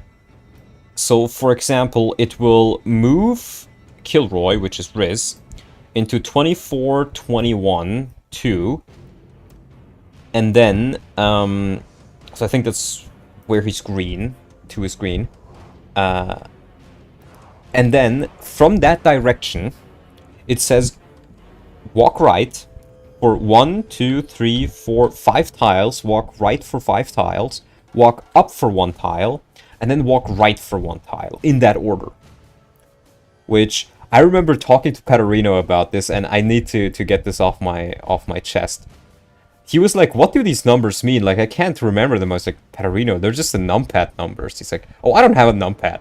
It's like, you don't have a numpad? It's like, yeah, I don't have a numpad. I never use that shit. You don't have a numpad? And you don't use a numpad? And you don't want to have a numpad?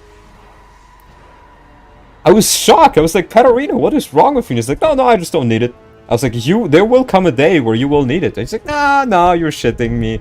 Like, I was like, Paterino, what the fuck is wrong with you? Why do you not need a numpad? The numpad is like one of God's greatest creations. I love my numpad. I legitimately do. I'm not even joking. Back when I was younger, I never used it because why would you? But the older I got, like, I had a job where I constantly had to type in numbers. And it became much quicker. I saw my work colleague do it with the numpad. And it became much quicker to just do it with the numpad once you're a little bit, like, trained into it. And whenever I make a document with, like, character stats or whatever, right? Because I do these quite a lot, actually, now that I'm modding stuff. I just use the numpad. It's way quicker. I don't know what the numpad is. I'm gonna show you. It is one of God's greatest creations. There are keyboards which have it, and laptops which have it, and there's some which don't have it. And I will never buy a keyboard that doesn't have a numpad. Here, let me just open this up so you can see it. It's just some random image I took off of a Google search, or DuckDuckGo search, I guess, from Reddit. So I guess I can keep it big. You see, this is just some keyboard, right? Oh wait, you can't see my mouse, can you? But on the right, you have the numbers there. You have 1, 2, 3, 4, 5, 6, 7, 8, 9. And on the right side, you have the numbers, and on the left side of the keyboard, you have the numbers. And the numbers on the right side, that's the numpad. We have the enter key, we have the plus key, you have the numlock, and you have all of those buttons. So, that is a numpad. And it makes everything so much easier. I love my numpad. I fucking love my numpad. And Paterino rue my days. Like, one day, the day will come when you will seek the numpad, and you will be sad not to have it. I swear to you. And that is a day where you will finally realize just what you've been missing out on. Missing out on the numpad. Anyways, after I have voiced my concerns, let's go back to trying to fix this thing. So, it sets his position to be 24-21, which would be 24-21. Theoretically here, but I'm pretty sure it uses BMap 6.2. Yeah, it uses this. This is not for the actual in-game map. This is for this map right here. That's definitely handy. It absolutely is. I may also have some interruptions today and in the following streams because my family moved in with me, aka my sister and my mother. So I try to have them not bother me when I'm streaming. But, you know, you might get some in the future. Anyways, so this is just for the event.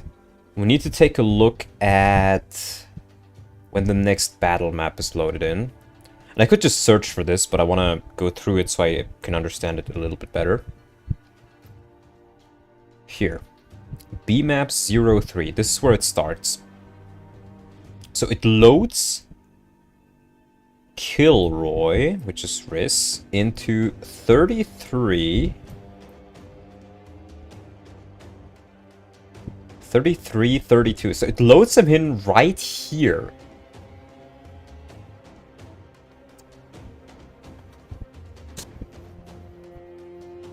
Okay. And then it sets their position to be 1131. So it sets its position to be right here.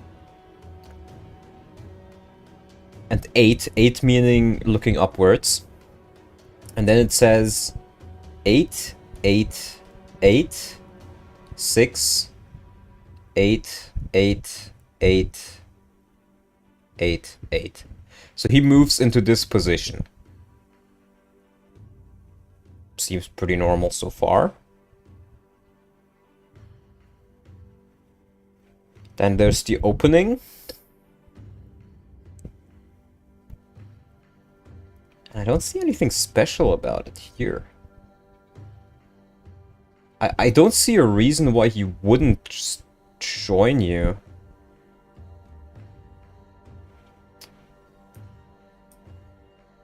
That's quite weird. It's what you can see right here. It sets the position. It checks if Boyd is alive, has a talk with him in it.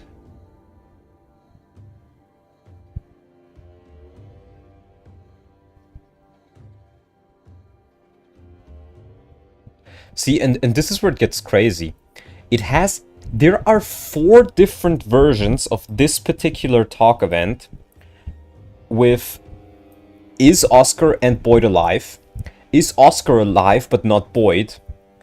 Is this not just the same?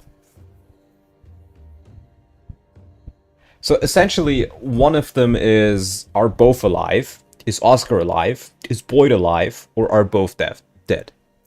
Not quite sure why it looks the same in the code, though. But that just goes to show you how intense this is. This is force get count. Wait, so... Oh, this is probably the issue.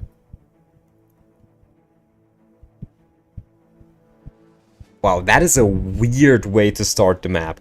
Okay, so if I can see this, if I see this correctly, what it does is it checks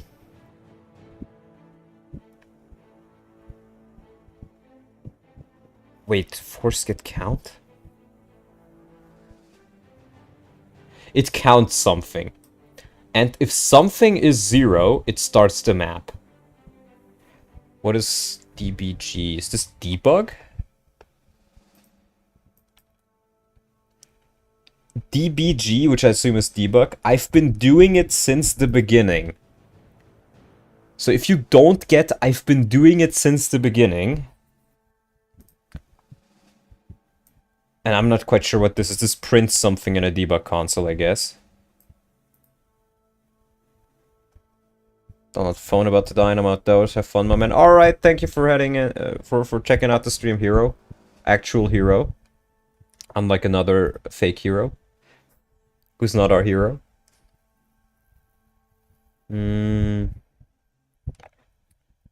Right, so it checks the 4. I'm assuming this is some debug thing then. It checks if the debug count for something is 5. And if it is...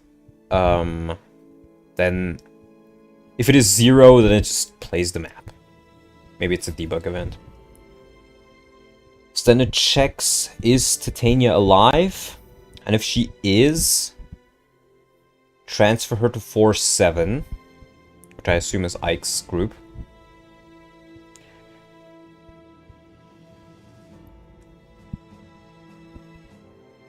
Hmm.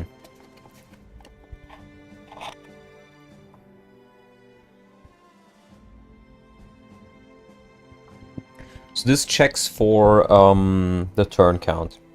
If the turn count is 3 on like, enemy phase, what are we doing? So the issue is Riss doesn't appear. He straight up just doesn't appear. Because I've added Mia in. And Mia doesn't appear where she should. Or rather, no, Riss appears now. And Titania appears, but now Mia doesn't. Or Mia appears in the wrong spot? Is that what it was? Oh, you know what? There's probably a very easy way to do this, actually. And I'm not quite sure why it works. But we're just gonna do this. We're gonna... And I can make this look prettier, but right now, I just want it to work. So we're gonna say... Set Mia to be in spot 1322. 1322 facing upwards. And theoretically, I don't really know why she's spawning at the bottom there, because I've not set her to spawn at the bottom there, but something is causing her to. But theoretically, when all the characters get brought in here, she should also be brought in here. So theoretically that should fix it. Put on some perfume and Riz will be back. Well, Riz is now called Kilroy, so... Oh, now Mia's inside Ike. Well, I don't think you're that close yet. By the way, Mia Ike support incoming. I'm actually gonna put it in. Did I put it as 1323 or 22? Oh, I just messed this up. It should be 22. But this is what people probably mean when they say this game is unstable. For all intents and purposes, putting Mia here should spawn her here. End of story. But putting her there doesn't just spawn her there. It spawns her somewhere else, and you need to set her to be there in an event. And this is especially bad for the first chapters before you get the base. Because in those chapters, everything is very, very specific. Units are in specific spots. But in the following chapters, after you get the base, things are no longer like that. Things are... because you can just deploy whoever you want. Will you add support dialogue if you give them a support? Yes and no. If I have somebody who is able to write them, I will add it in. If I feel like writing some of them myself, I will add it in. If I don't, then I won't. It's gonna be a question of if it's available, it will be in. If it isn't, well, it isn't. I wouldn't be opposed to, like, them having a romantic ending either. I know Ike is kind of like the, like, some people call him asexual or gay or whatever. I think he's just retarded. I think he's just like, he's like, oh, I need to fight. And it's like, Ike, did you know that sex exists? No, no, no! That's how babies are made! I don't know, I always just figured Ike would be legitimately the type of guy who doesn't know what sex is. Anyways, so now that we have fixed that issue, we can go into changing the map. It's all for the event stuff. Early Mia is also nice since it means more inventory space. True. So, we'll give him 2 more HP, 2 more strength, 2 more skill, 2 more speed. This is luck, defense, res, so I don't think we need to... Wait, no, this is res. Speed, wait. Wait. HP, strength, magic, skill, speed, luck, defense, res. Nothing. Or Ike's just a Sigma male. Could be true. But I think the variant of him just being retarded and not knowing what sex is funnier. So I'm going with that.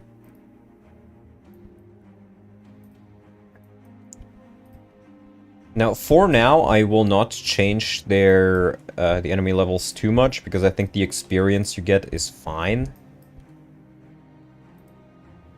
But I may change it a bit later.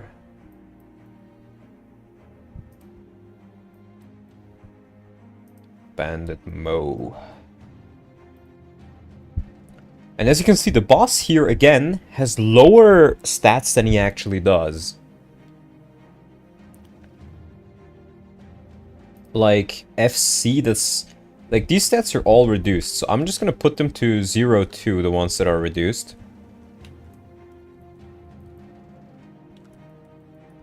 0, 2.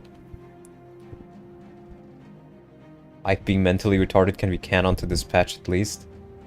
Is the shower patch for FE9 already out? No, none of them are out yet. It's just I've swapped development for FE9 because it's gonna help me develop FE10 better. If that makes sense. Okay, we have them all +2 to all stats now. Let's see how the map plays out. So, the gist of it is, I think I can finish FE9 much sooner, and I will learn a lot on the way there, so I would rather just focus on doing FE9 first, and then worry about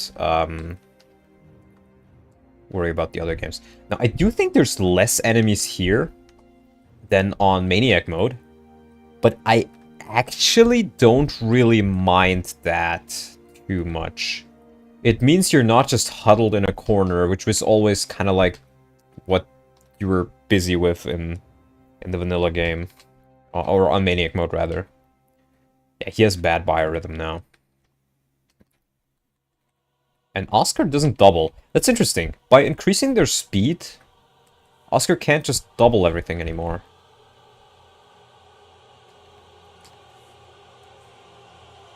Let's just put Ike here. I think Ike should be fine. I will put Mia here and Boyd. We'll do something like this. We'll make use of their bond support. Sick, look forward to playing it when it's finished. My approximate timing is that I should be done with this in 3 to 6 months. Because most of the I don't want to do any big mechanical changes. I don't really want to do any new maps. I don't want to make, like, heavy skill changes, because I think most of them are balanced just fine. I mainly just want to change the maps, the characters a little bit, and maybe the story a bit, and not much past that. So, for that, I think I won't need much. Let's see if we can do this and then Canto away. What did you mean by Arcania mode? So one of the hacks I made was called FE6 Arcania mode, and it was essentially a hack where you play FE6 but with the FE11 characters, or from Arcania, the characters, so FE11, FE12, and all that shebang. And I wanted to make a similar thing for FE9, but I just haven't worked enough on it. I just got busy with other things, like Shower Patch. FE9 definitely needs 1 to 2 range physical swords. Well, physical, I think I can make the swords work without needing to make them physical. But I do agree that there should maybe be something more than just what you have. See if this works. Nice. So we do have you here now. I think I can probably just blast through this. FE3 is weirdly similar to Radiant Dawn. In what way? In what way is it similar? Okay, first YU level, let's see. Speed. And by the way, as you can see, her speed was retroactively applied, actually. Story? I guess, yeah. Having a wind edge like FE10 would be great. I don't think it would fit with the feel, though. Here's the thing. FE10 feels a lot different than FE9 in how it plays. That's a big issue, I think. FE10 feels like a totally different game, and in a game like FE10, it makes sense to have wind edges. In a game like FE9, which is actually much more traditional FE-like, a little bit like FE6, FE7, FE9, it doesn't quite work as well, I think. Why do you call it Shower Patch? Manx, because people call Tellius Smellius, and I'm gonna make it no longer smell. It's that simple. This will be the patch that makes Smellius no longer smell. Also, hi, Mangs. One of the changes is adding Mia as, like, from Chapter 1. I'm currently testing the chapter. My goal is maybe not, like, get it done fully, because I don't have too much time today. But to get some good work in on all the chapters up until Greil dies. So around first 7 chapters? Yeah. I do think I may need to buffer a little bit more. I've reduced her stats, but I've made her level 1.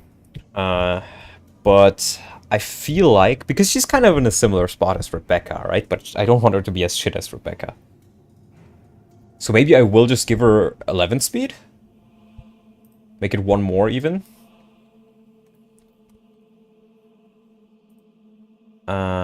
Right, like that. Because starting out with 11 would probably differentiate her enough from Ike to where you may want to use her. And honestly, just being able to use her earlier on all of these forced maps will make her a lot more interesting. The other change I have is, I don't have a name for it yet, and I'm not even sure if I want to make it a PRF or just like a colossal axe. But, having an axe that weighs down Titania, so she can actually do Jake and shit.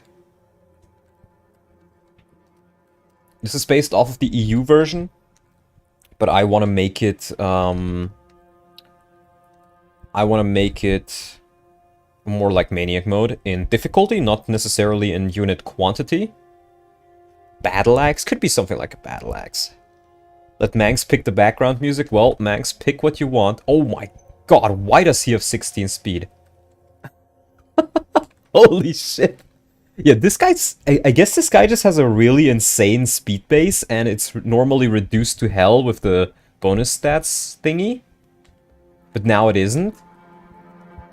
Strong is he? I think you can still beat him, though. Maybe it's a little bit too fast. You know what? He does have his speed reduced to 14. So I think if she uses a slim sword... Yeah, she doesn't get weighed down.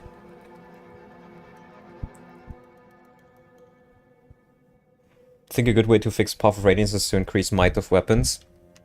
Maybe. I will fiddle around a bit with the caps and all that stuff. But we'll see.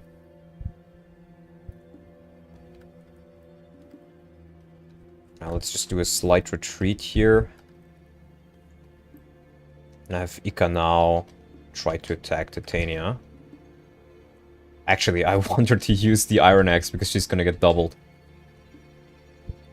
Triple effectiveness too. I don't quite know if I can do triple effectiveness quite yet. So far I've just increased the might of the weapons to where they're almost akin to silver. They're still relatively rare, like the Armor Slayer and stuff like that. But they should be much more competitive now.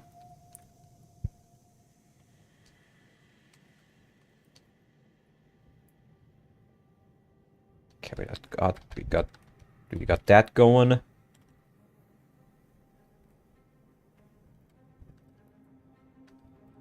Now, I do feel like this guy might be a little bit too tanky on top of being too fast. Yeah.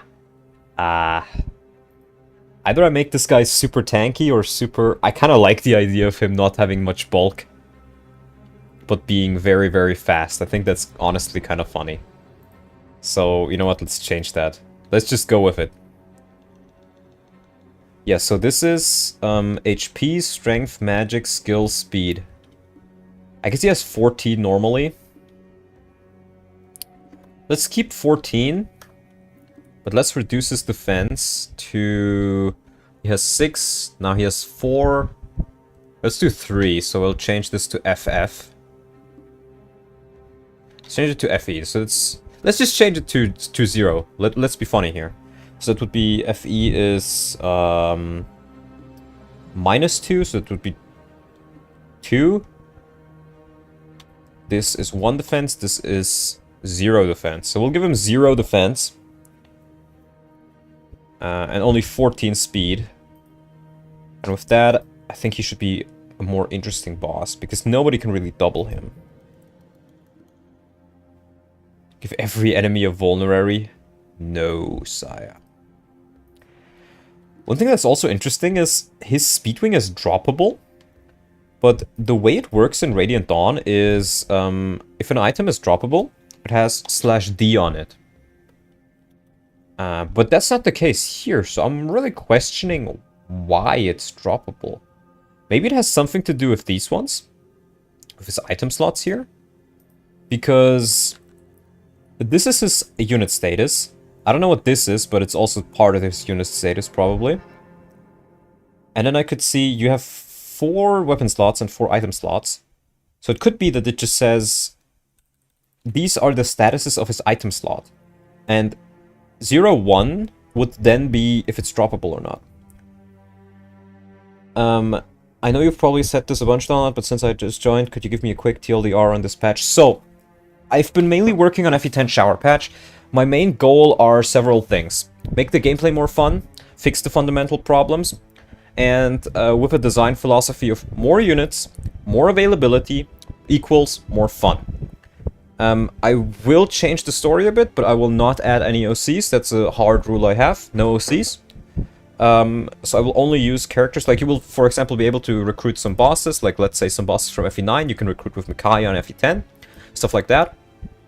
And my idea is to make it as difficult, if not more difficult, than the most difficult mode for the appropriate game. So this is supposed to be more difficult than Maniac mode in the end.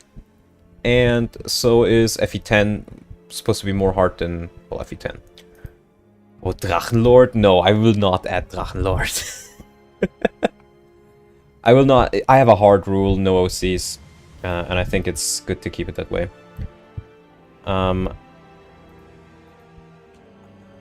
Yeah, I can still finish the chapter. There's nothing I really lose out on by finishing it now. I'm just getting the save for the next one. Wow. Yeah, she really... The red-haired broad gets what she deserves. Finally. We need more foot axe units, staff users, light magic users, and Zelgius, only if you lose to Burger King. I have a couple ideas and a couple of more things that I can do.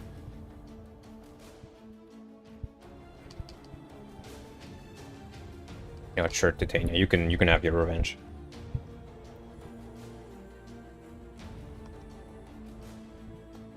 Somehow we did it. True. Right. So I have not changed this chapter yet. Yeah, see, this is the other weird thing that I've noticed. This game is really unstable. As you can see, because Mia is still on your team, it tries to deploy Mia in one of the slots. Like one of the free deployment slots. But then, for whatever reason, it tries to pick the same one as Shinon, and because that technically means that all deployment slots are filled, it means Gatry is not on the map. So we need to add a new deployment slot for that map. Mia killed Gatry. Maybe.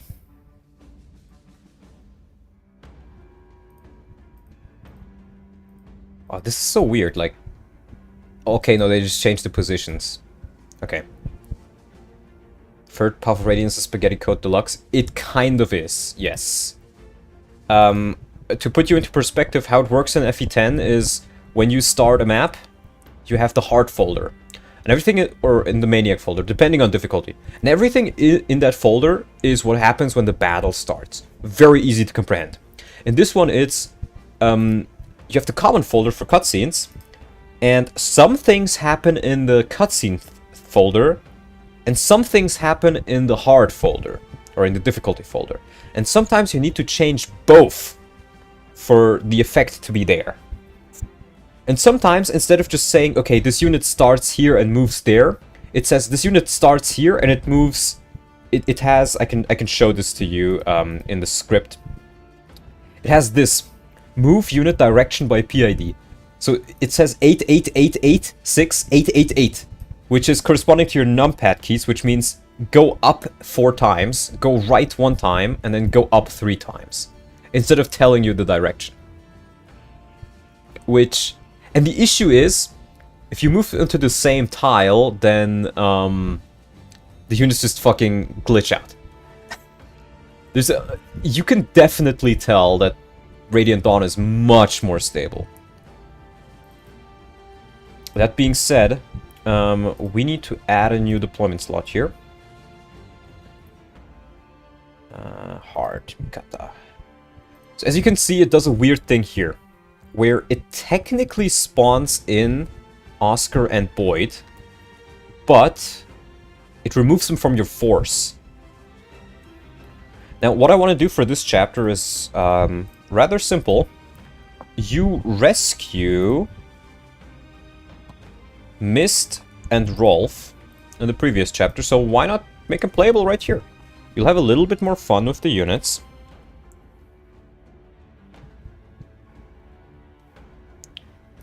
And they will get a little bit more XP and be a little bit more competitive. Alright, I changed her name. Alia, like she's called in Germany. And I think she just starts with a heal staff, right? Rip Rolf. Why Rip Rolf? Cleric, that's 45. Wait, I think the heal staff counts as an item, right?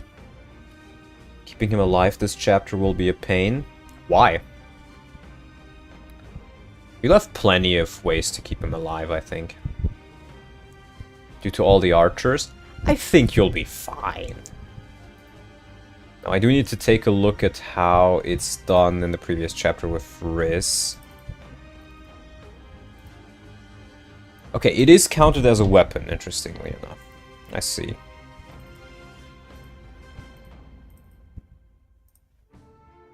And it is live, not heal. But we can give her a vulnerary...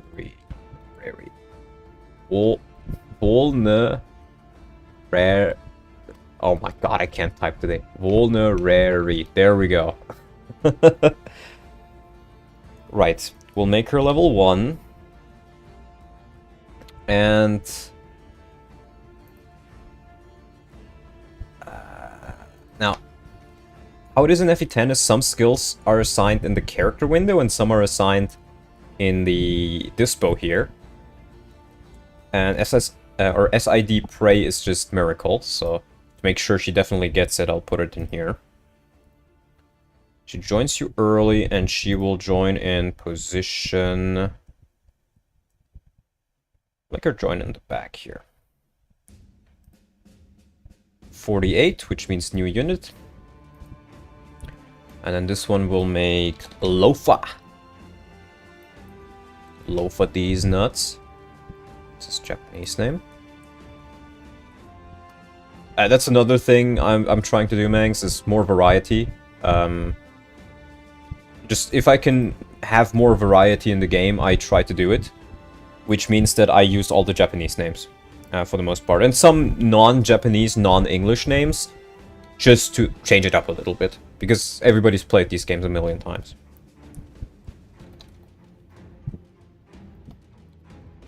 Still called Rolf's Bow. Let me change that as well. Lofa's Bow. Can you make more weapons? Yeah, no problem at all. Most of the things you can do in FE10, you can also do in FE9, just to a lesser degree. So we'll make him start with the Loafer bow. Loafer these. And he starts with E rank, actually. Let's also give him an iron bow, so he doesn't need to use up his bow. Can start at level 1. And we'll put him right there. Are you making Makala for Kieran join earlier? The game railroads you into using Oscar too hard. I'm actually making Kieran join later, but I'm making Makalov join alongside Astrid. Though I may change that up a little bit. I think a good balance choice is giving Titania plus 5 speed and strength. My reasoning for this is just cause. I disagree. Believe it or not. So the thing is as well, outside of Maniac mode, there's actually not many archers here. There's actually a lot less enemies on general outside of Maniac mode. But enemy quantity is so high, I'd rather just raise the quality a little bit. Maybe add a couple more enemies. Well, the Japanese names are technically the real names anyways. My mic is windy. I have a fan next to me. Is it very noticeable? Do I need to turn it off? It's kind of warm, so...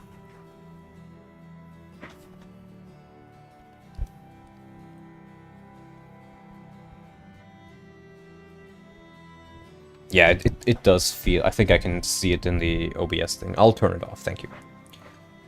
I'll just live with the heat for a bit. Not particularly. Well, maybe if I just move it a little bit further away then... it'll be fine. In such a way that it doesn't fucking fall off. Hopefully it's better now. Right. Didn't bother me. Well, I still would like it to not be there. Right. And we're gonna do the same thing that we did with the previous chapter, where we're gonna add... Let's give all of these enemies 2 more levels. They should auto-level. And these enemies having higher level also means that Rolf and Mist will get more experience, alongside them being a little bit stronger.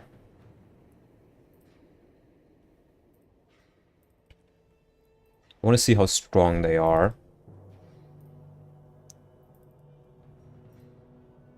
First, before I change anything more than that. Scallywags of the sea we are. Hibuchi, sure you can be level 11. Does Rolf need a skill? Not particularly. I wouldn't really know what to give him either, though. Like, anyways. I mean, we can take a look at the skills list, but I don't feel like he necessarily needs one. Paragon, Celerity, Tempest, Serenity. Walk through, fly through. Canto, knife. I could make him be able to use knives.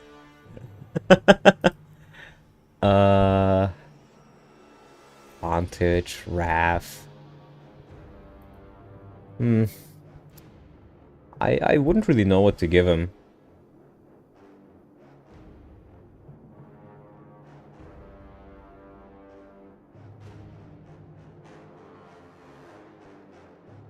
Provoke, Gamble.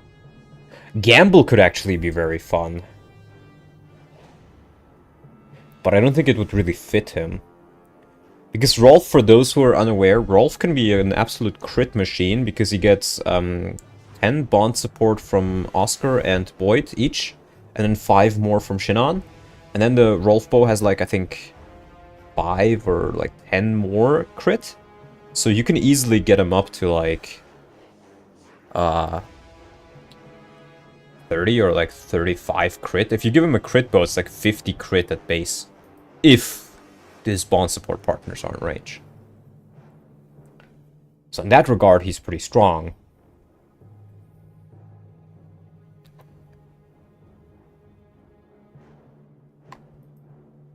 I guess I could maybe give him insight.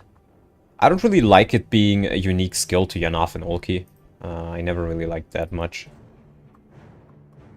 So it could be nice if he just has that, I guess.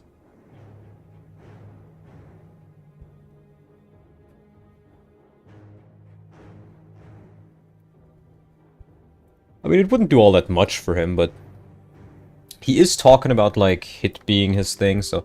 You know what? Sure, let's do it. That's SID 82. Why not? There you go, Lofa. It shouldn't really do much for him, but, again, why not?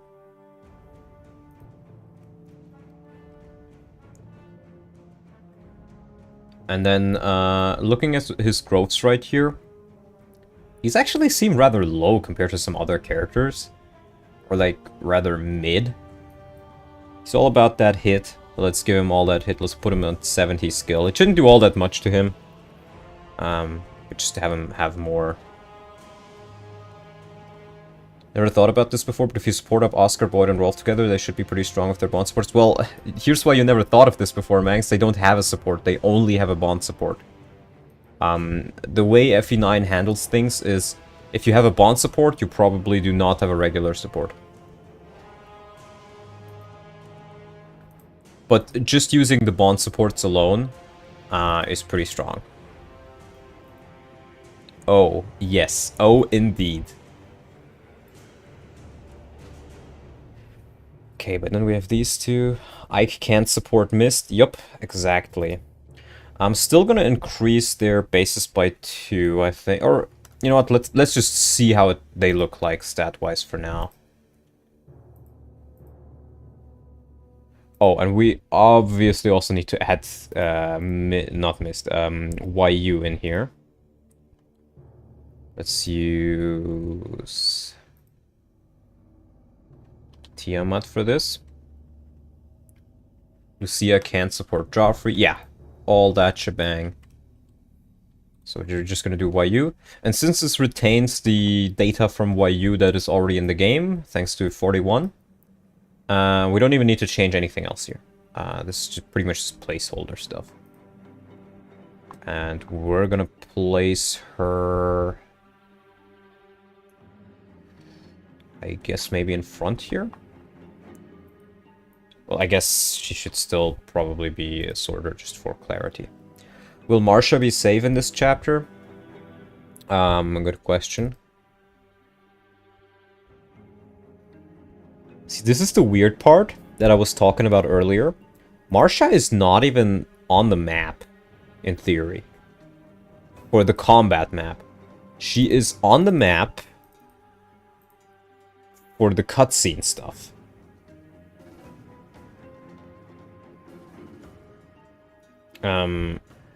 Which is weird.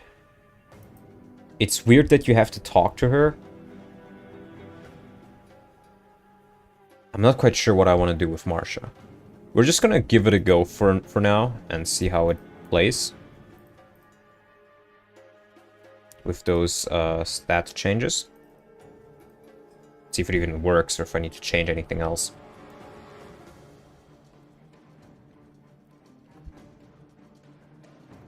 Yar har ho. Choose units. You can select -1 more. Of course. See, this is what I mean.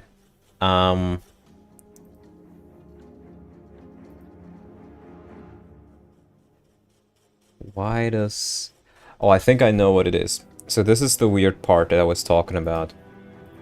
I'm pretty sure I need to go into the eventing script for this chapter. And I need to make an event that places these units in the spots I've designated here. Why do I need to do this? I don't know. But this means I need to do an event. Let's search for it first. I'm not quite sure what the command or the function rather is called. This is another insane thing, like, this is where it changes the dialogue based on who is alive. And it has A, B, it has 1, 2, 3, 4, 5, 6, 7, 8 different variations based on if Boyd, Oscar, or Riz, or any combination of those three are alive or not. 8 different text combinations based on which one of those is alive. That's insane. No other FE game does that. Wait, I didn't realize before coming into the stream, it's FE9, not FE10. Yes! Did the hacking progress a lot on this game? Also, hi Donald, how are you doing? It progressed somewhat, but the main thing why I'm doing FE9 is I want to get more familiar with it, since I need a lot of the knowledge for my FE10 hack.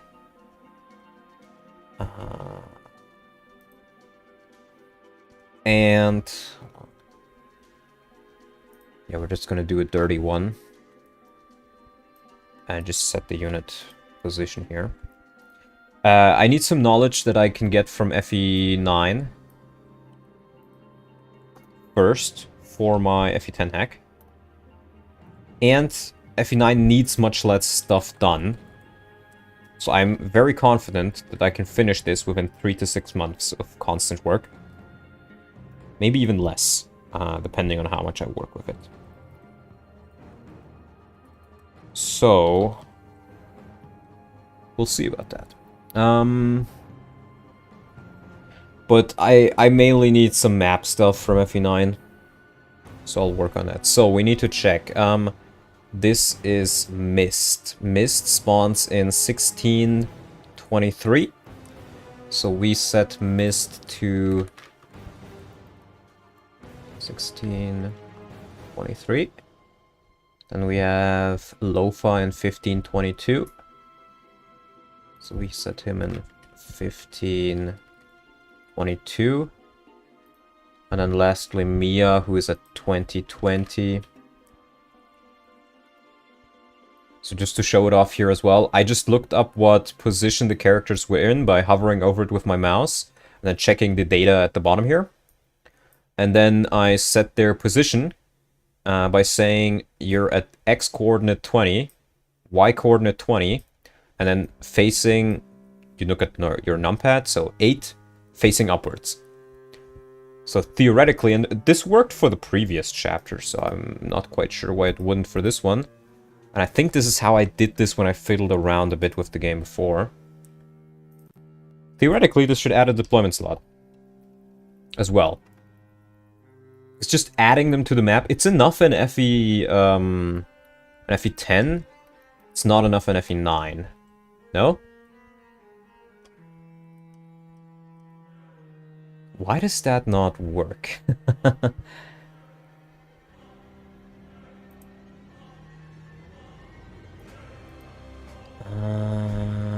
I guess I need to properly read through the event. Blue save files are cursed, true. So, it loads the map in bmap 4. It loads Mikata C in, which is the common file. Oh, I probably need to change it to be in here as well. Yeah. Yeah, this is what I was talking about. For whatever reason, you need to add it in both.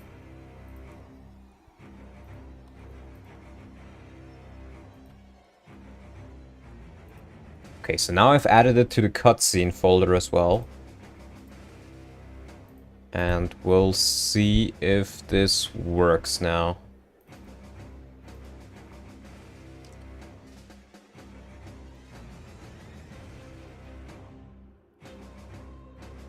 Yep. See, that just makes it work.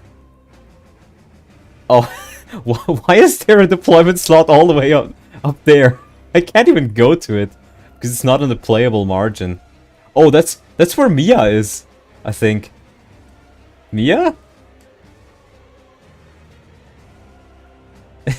Yeah. That's where Mia is. Okay, great. Does the game kinda work similarly to FE10 then? Yes, a lot of the internal structure is very, very similar. Mia is up there. Why is she up there? This is what I'm talking about. There is no reason for her to be... Oh, I guess it didn't save the coordinates.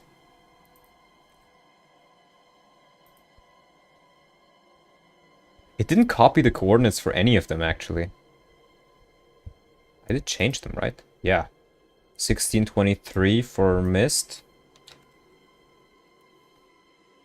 That's why. You don't even have coordinates. Oh, right. 1522. And 1521. Why did it work for the others though?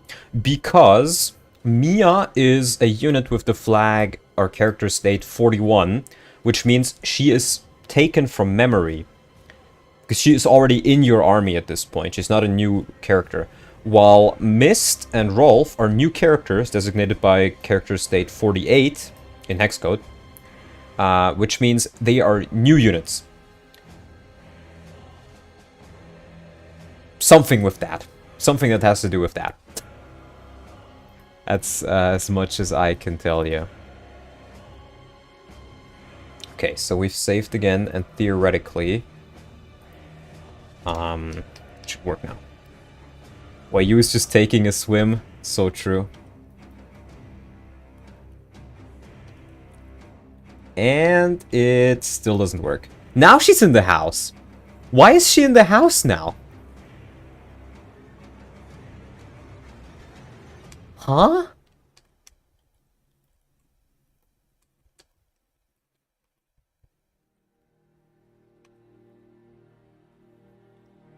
This is what I mean, bro. This is what I mean. This is 1521. And I set her to 1521. Why is she here then? Why is she at 2020?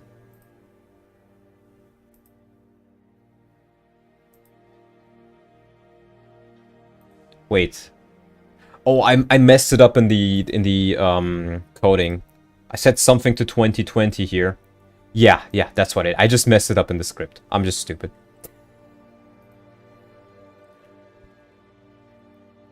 There we go. 1521. Hopefully it works now. Didn't you put her at 2022? Yeah, you're right. That's the issue. I don't know, I think my mouse cursor just bugged out and I just took it for granted that it wasn't the right position. Yeah, see, now it works. Now it works. So I don't think Mist really needs any huge changes. Just being available earlier makes her more competitive already. Rolf, I'll have to see. Though, honestly, there's not really much that you can change with him. Shidon and Gatry are fine, I think. And you get Mia as an additional unit here. Let's maybe take a look at the items that you would have at this point. You have a Steel Axe that the Tanya can get. Seraph Robe and Speedwing. Now, most people give this to Ike, but I actually want to see what happens if you don't use these things for my testing run. To see if it's doable without them. Yeah. Make changes to Mia other than her being here earlier. I put her level to 1 and reduce her bases a little bit. She normally starts at level 6. The idea is that you're forced to use them, to use her. Which means that she has more opportunity to be used and it's more fun to use her. I think people who don't like her are still not going to use her. But people who do like her or maybe are like on the edge about her are more likely to use her. I'm curious, what are you going to do with the pre-promoted Sages, Khalil and Bastion? Give them staves, and how do you intend to fix garbage late pre-promotes like Lucia and Largo? So, do I still have it open? I don't think I do.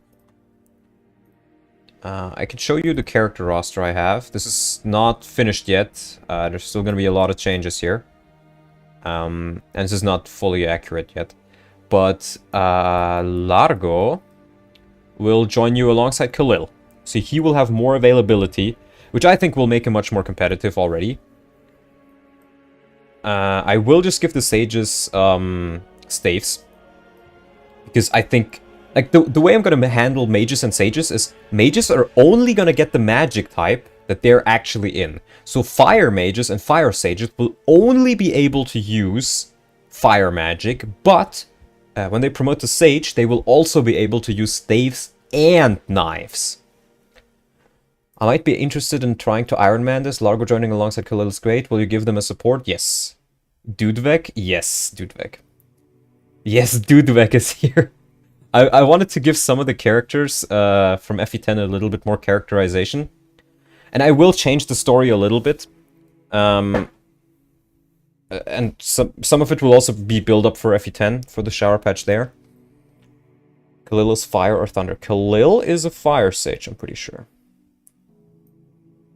But yeah, I will let you know when this is finished. You will probably notice it either way, because I'm going to make a huge announcement for it. But my approximate timing for this, depending on how long I take, is 3 to 6 months. Is Food Girl the only Thunder Mage then? For now, yeah. I'll see if I maybe want to change some things around. Maybe I'll give them one more magic on promotion. I'll see how happy I am with things.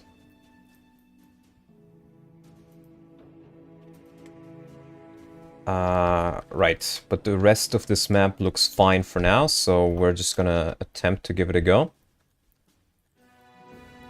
And these enemies, yeah, they only have higher level. They do not currently have the +2 to all stats that I gave the other guys. But I think their stats are actually rather similar.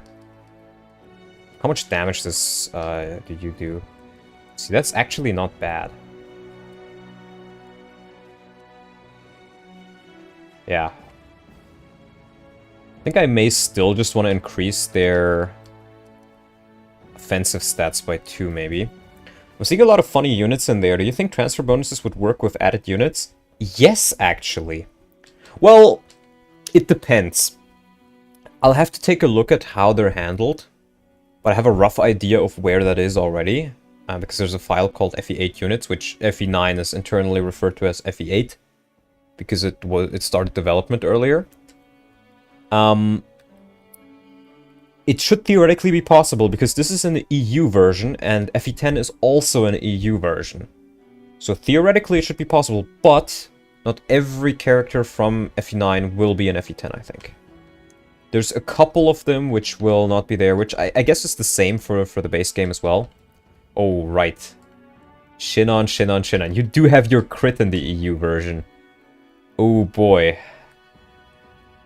I'm not quite sure I like that. I am kind of tempted to give him like maybe a bronze bow, maybe add bronze weapons back in that can't crit. Because I know you can definitely do that. I'm pretty sure there's a flag or like a trait you can use. In fact, let's do that right now. I kind of like that idea. Let's check out the bows. We're going to add one. And we're going to use the iron bow as a base. Like that. And I also have to take a look at a weapon that can't crit. Here. Crit 0. That's what it's called. We're going to give that trait to it. And we're going to call it a bronze bow. Name ID bronze bow. Bronze bow. Give Shinon Lagu Slayer bow. Can you do 3x effectiveness? I can probably do it if I take a look at it in Gidra. But for now, I've just increased the might of... Well, first of all bows. And second of all effective weapons. To a considerable amount to where they're good weapons if they're effective or not. And if they're effective, they're particularly good. Better than like any other weapon that is not effective. Do you consider adding 1 to 2 range swords to lower the gap with other weapons? Consider, yes, but I'm not 100% on it. Right. might. So we're gonna reduce the might by 2 here, and we're gonna give it 10 more hit. Crit is 0. It can be very, very small. And let's give it... yeah, it can do 2 weapon EXP. I think that's fine. I'm not gonna worry too much about the icons right now. Can't wait to play this in fixed mode. I will try to make it fixed mode compatible. It's not very difficult. I just need to add fixed mode modifiers for the weapons and fixed mode bases, if it makes sense. Fixed mode base points for the characters. And then you should be able to play it in fixed mode as well. Now, I am realizing right now that since I don't think I have a completed save file, that means that I won't get the bands, which I've also changed. I can show it again briefly. I've just changed them to give you base stats. Base stats instead of small growth modifiers, because I think those are more fun to play with. Though they might be a bit too strong right now, so I can just change the values a bit. What bugs you about 1 to 2 range swords? Is it to avoid the game being too enemy face focused? Well, first of all, it's that, but I also feel like it kind of destroys the... When I think of a sword, I don't think of 1 to 2 range. It just feels weird to have 1 to 2 range swords, in my opinion. Because even stuff like the wind edges in FE10, by all intents and purposes, they're magical weapons that just do physical damage. And you can't really throw a sword. I would rather give sword units a unique... Make sword units more unique with their weapons. Rather than give them 1 to 2 range and make all of them feel the same. Well, without them, Swordmasters suck because every enemy in this game has a hand axe or javelin. Well... I can change that. I can change that. I was going to change their caps anyways, and they're actually going to have crit in this, unlike in the Japanese version. So I think there's a lot of fun things you can do with that. Anyways, I won't be able to test these out, unfortunately, because I don't have a completed save file right now, but I'll worry about that some other day. Thieves and knives buff? Yes, I wanted to make a couple new knives as well, but for now, this is fine. Let me just... it can stay at the bottom here for now. We'll give it 50 uses. And we'll make it a little bit cheaper. Let's do 8 per use. Oh, by the way, Manx, you have a music wish that you can do. Somebody paid me $5 for that. Did I even thank that person? Oh my god, Abyssal Dragon. $5. I don't know if I thanked you for that. If I didn't, then thank you, man. I registered it, but I don't think I thank you. Apologies.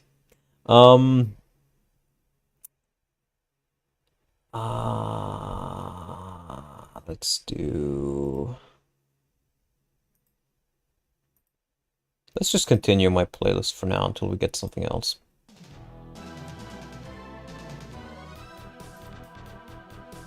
Right, so we have the bronze bow here. ID bronze bow. And I think... Wait, Shidan starts with a silver... What? Okay, that's interesting. I think they may have messed something up, because in the cutscene, Shinon wields a steel bow, but in the actual game files where he is loaded into the battle, that don't get loaded, because the other ones are already loaded, he comes with a silver bow. Having a silver bow makes him way better. Holy fuck. I think I may just want to...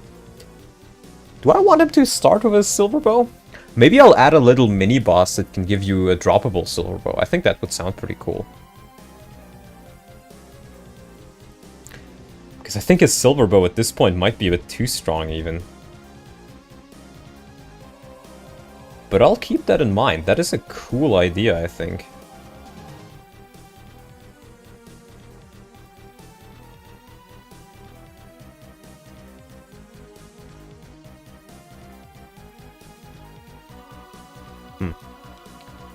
Killer bow fits Shinon better.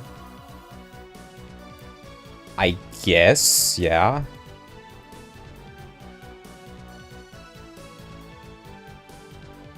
Save complete. Let's give it another go. Though I think I said this before, let's do this right now. Actually, I forgot about it. I wanted to increase the enemy stats here a little bit.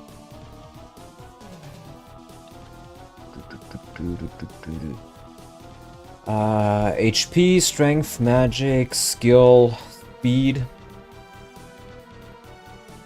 Let's do HP, 2 strength, no magic, 2 more skill,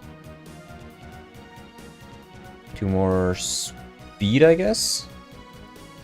I don't want them to have... Why do they have more? No, this is more defense. Okay. 2 luck, I guess. Yeah. And we're just gonna copy that over and give those bonus stats to all the other generics. Yeah, the bonus stats are actually negative for some of these units in the EU versions. They specifically... They made them lower level, I'm pretty sure, and also gave them lower stats on top of that. Which is kind of crazy.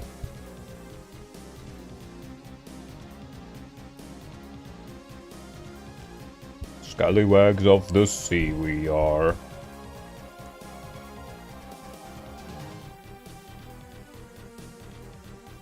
Yar har ho, yar har hey. So, going back to the topic of transfer bonuses, I'm actually not a big fan of them, because I think they're too consequential. They really make or break certain units, and I mean, it's kind of a reward, I guess, if you only leveled up a couple of units, if you only have it for a few of them, but it just means the difference between them is usually so much bigger than it is, like, outside of it. Let's see, yeah, now he has the bronze bow. Perfect. Perfect, perfect, perfect.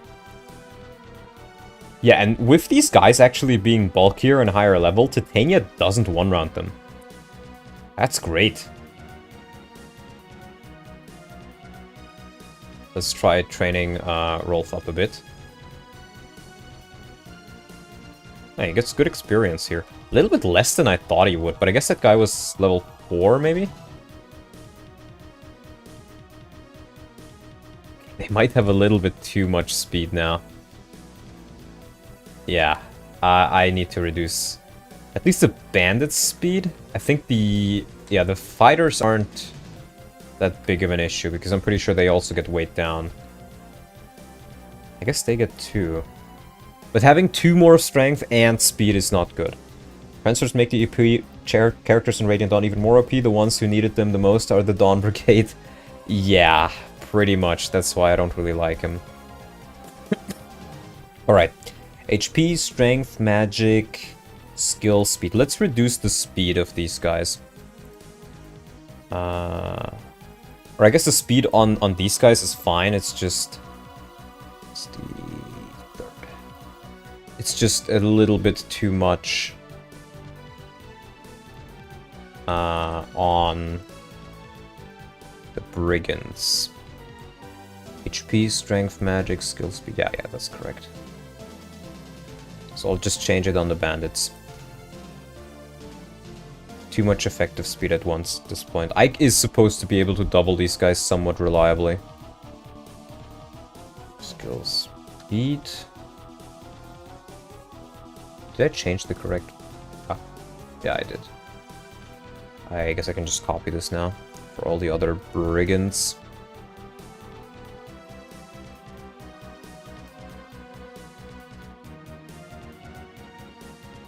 There we go. And that should hopefully... Yeah, that works, I think.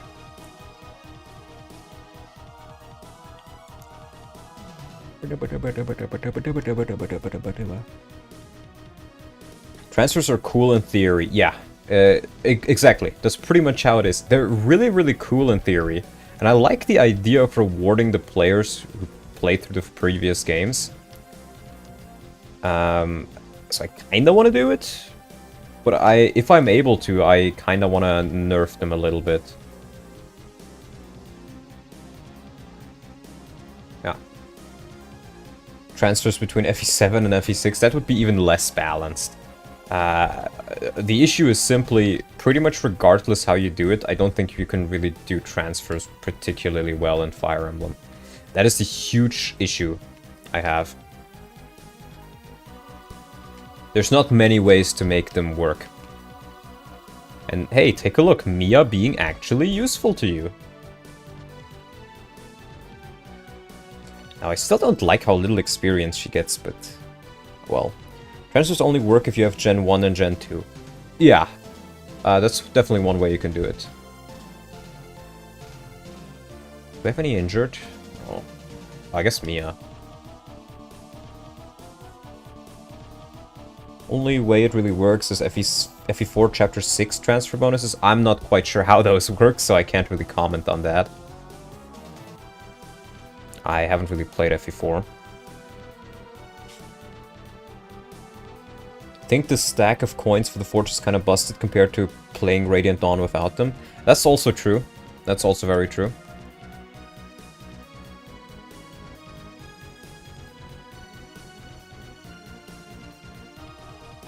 Let's see if we can't get Gatori to help Rolf get some kills here. Lofa!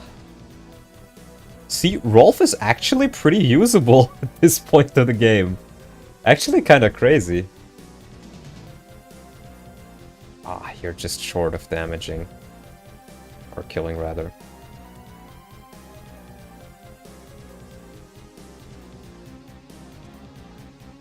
Now, I'm not quite sure. Do you... She doesn't kill. Doesn't fully kill, at least.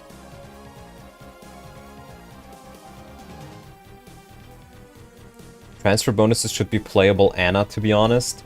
Well, the thing is, playable Anna is already a thing in my FE10 thing. In my FE10 Shower patch. Because she is the third thief, or a replacement thief you get for X group. Don't you normally have Gatry and Shidon on this map? Yes, you do. And you still do. My not broken plan would be to modify Radiant Dawn so that if you would have a transfer, you will have a final recruitable character, the fan favorite Largo. I'm just gonna make Largo recruitable. I really don't see a reason not to.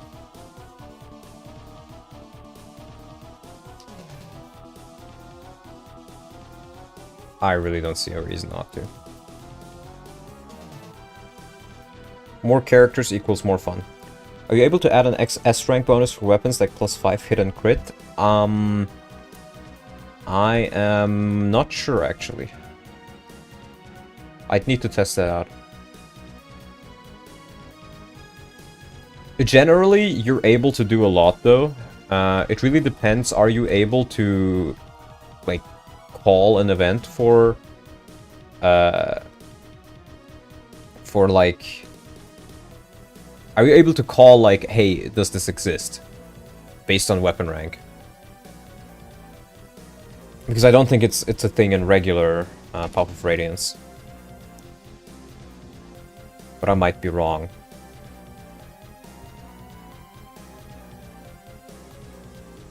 Yeah, I'm gonna be honest, I don't really like Marsha being here. I may just cut Marsha out from this chapter. I don't think she adds anything to this chapter other than, like, if you pass this line, you need to know that if you pass this line, she spawns in. Is that Titania nerfed or are the enemies buffed? It actually feels weird to not see her one round KO everything. It's good but weird. She is completely vanilla, I'm pretty sure. It's just that the enemies are buffed. And nothing more. I haven't really fiddled around with most of the characters, actually. It's so far mostly enemies that are buffed. And I don't want to change stuff like growth rates too much either. You see, this is one of the things I don't like about Marsha being here. It encourages you to just run in here with Titania to be able to kill these guys quickly. Because I think a lot of players will panic and be like, oh no, she's gonna die. Even though she would probably be fine. Item called Alcohol, which is Shinon exclusive and gives minus 50 hit plus 2 attack. I could No, actually I can't, because I can't increase the list of consumables. See, that's a weird thing. You can do so many weird things, or so many things in Tellius. One thing you cannot do, as of right now, is add more consumables.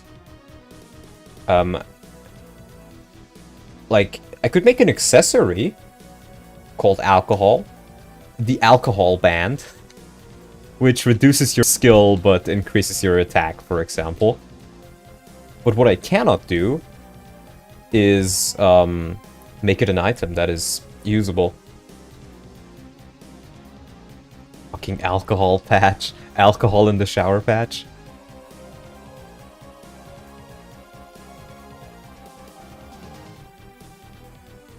Consumer bros. I'm consuming! I'm honestly amazed that Mia is still level 2 based on how much I've been using her, but I guess experience gains are just really low outside of Maniac mode. It's a good level though. Like if we take a look, she is somewhat comparable to Ike. I mean, Ike is higher level, but she has higher speed. Their skill is the same. Their strength is the same, though my Ike hasn't been leveling up strength. And Ike is obviously more defensive. So I think they're in a pretty good spot. To buff her, I actually kind of nerfed her. I put her at level 1 and reduced her bases a bit. The only one I kept slightly the same is speed. I used to have it at 9, but I pushed it up to 11 to start with. And her base at level 6 that she comes with is 13, I'm pretty sure.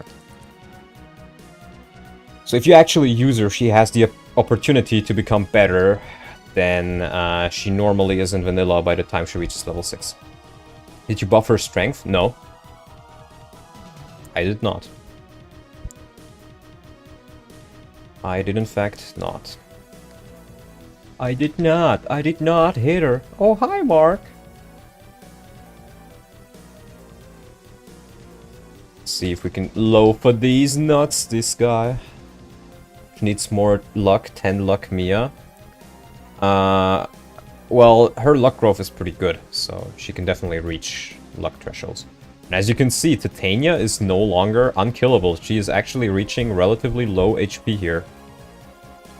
So if you're not careful with her, she could definitely die. Now this is defeat boss, which is a little bit of a shame actually. Yeah, those stats are honestly fine for him. But I think I'm just gonna end it here. I know you mentioned adjusting skills earlier. Any ideas for the occult scrolls, or are those largely going to remain unchanged? No real ideas for them. I'm considering buffing Luna, for example, because I think Luna is pretty dog shit in this game. For those who are unaware, it's skill percent chance to... can you change goals? Yes. A skill percent chance to reduce or ignore half the enemy's defense. This sounds good at first, but then you realize, in a best case scenario, when you're fighting a general with 30 defense, that means 15 extra damage. In most cases, just having adept and attacking one more time does much more damage than that. And that is in the best case scenario, 50 damage. Most enemies don't have 20 defense until like way later in the game, and even later in the game, like, you will not really see numbers higher than 20. So you have a percentage chance to deal 10 extra damage or less. That's so bad. That is so bad. Right. So for this one, as you can see, it's a little bit weird again with the positioning, so I gotta fix that. And for whatever reason, yeah, you can select -2 more. So Luna will be effective against light mages. No. It will be ineffective. It means if you're attacking a Priest, who has 3 defense, and you proc Luna, you do 1 extra damage at skill percent chance for the cost of an occult scroll. Compare that to Soul, which heals you for full damage you deal. It's not even a competition. Right, so we need to fix this up, and this is also where you get Elincia. And Elincia will be another playable character. I think this will be the last chapter I do for tonight. So I'm already feeling a little bit tired. So, let's move on to that one. I don't want to deal with the whole Marsha thing for now. Remove Marsha from chapter 4. I'm just going to write that down as a note and do it later. Will Elincia be in a different class and get a promotion to her Pegasi variation? No, so how she will work is she will use her civilian model to just be a healer. So you have an additional staff unit. But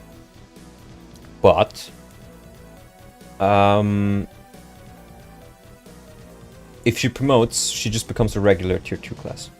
What if you just raise its activation rate? See, that is difficult, because the way you change skills is you can change existing code to be different. You can't really add, or you can remove code and you can change code, but you can't add code.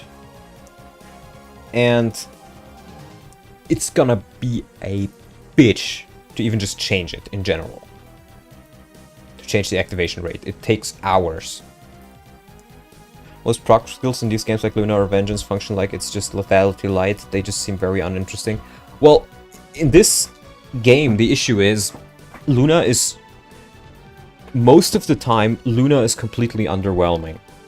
But if you make it do full damage, then it's too overwhelming, I feel, for a lot of enemies. So there's a fine line between it being dog shit and it being not bad or pretty good.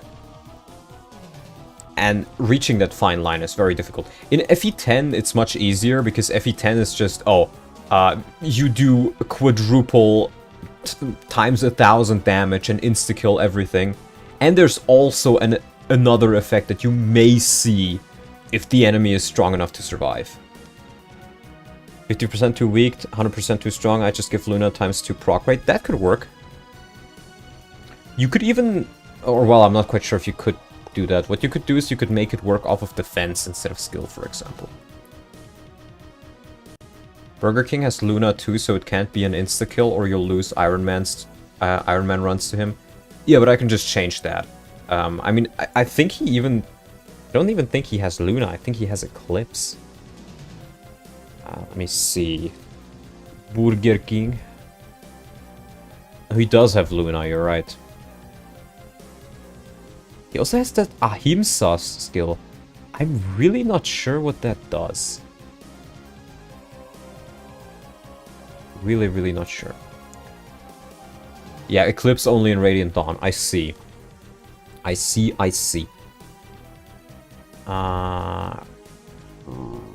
Right, going back to this. So, we're gonna add one for Elincia, one for YU, one for Rolf, one for Mist. So one of the big issues I feel on this map is you have so many enemies and so few units which can actually tank and do things that you're kind of just forced to... This is early game FE9 syndrome. You're forced to huddle in a corner and cry. You're forced to huddle in a corner and cry. And for whatever reason, they think that's good game design. Or maybe they don't think that, but...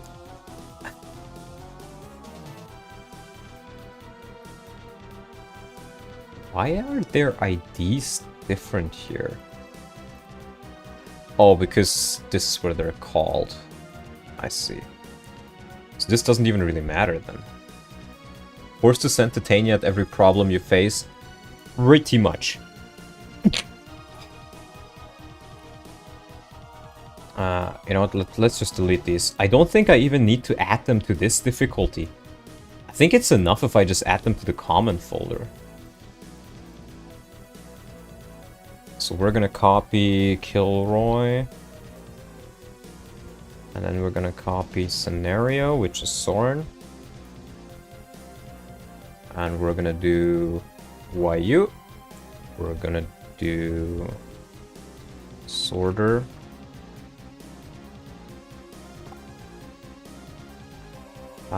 We're gonna do Lofa.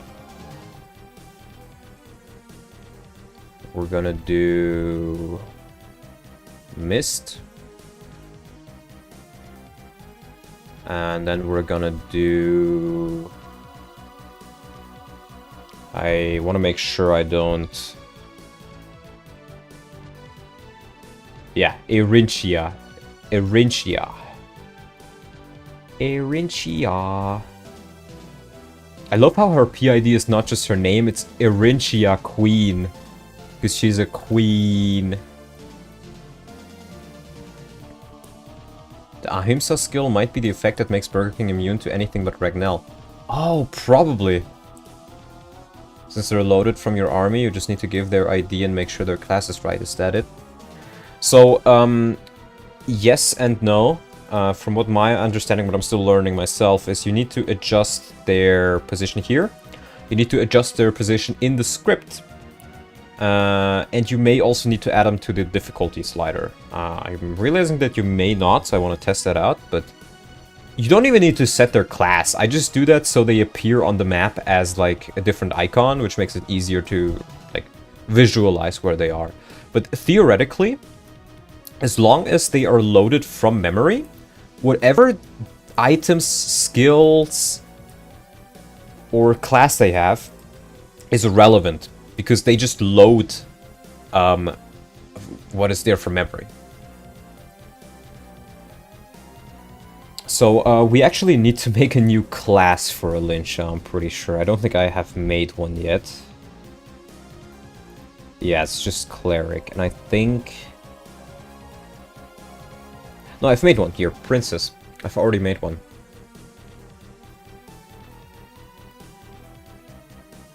Let's give it E rank and staves as well.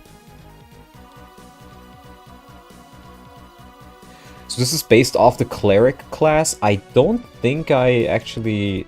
Yeah, no, it's literally just the Cleric class. So she will just look like Mist for now, but I think I can easily change that. I just need to take a look at the AIDs. I don't think I can even do that here.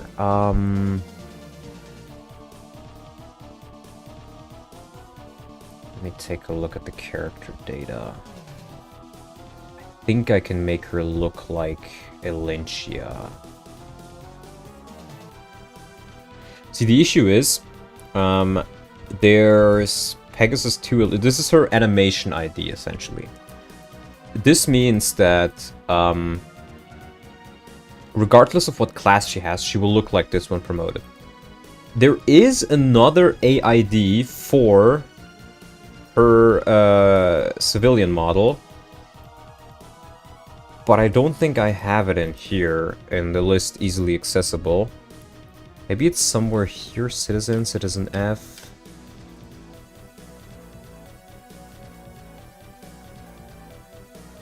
Let's take a look. Oh, Bishop 2F. I think somebody mentioned that's what it is, right?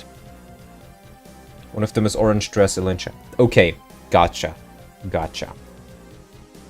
Yeah, so I should be able to just use this one then. So we're gonna do this one. The stats can honestly be the same. I don't mind for now. Yeah, we'll just call it Princess. Always change that later. Her caps are fine, yeah. So for Erinchia Queen Slay, we're gonna do this, and we're gonna give her a live staff. Nice, now Alincia can move diagonally across the entire board. Have to break lore and give Alincia a sacrifice from Radiant Dawn. I don't think I can do that easily. I would need to code the skill by myself. There are two bishop class. Yeah. I got it, Arthur. But thank you for the help. I knew it was in there, I just wasn't quite sure where exactly it was located. Right. Then, next up, we change their coordinates.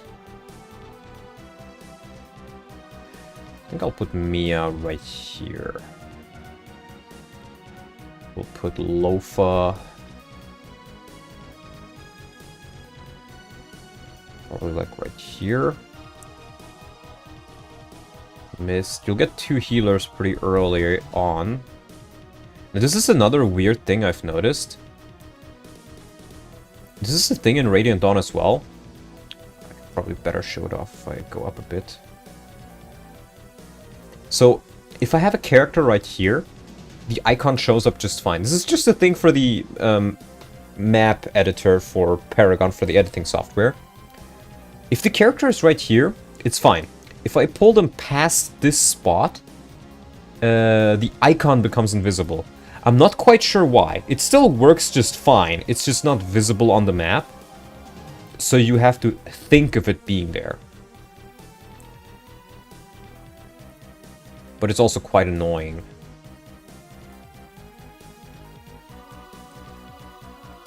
I think we'll put... let's actually put Shannon... I don't want to fiddle around too much with it. I'll just put her right here. Let's just check that. Yeah, that's correct. We'll just put her here. And let's give her an elixir because she's royalty.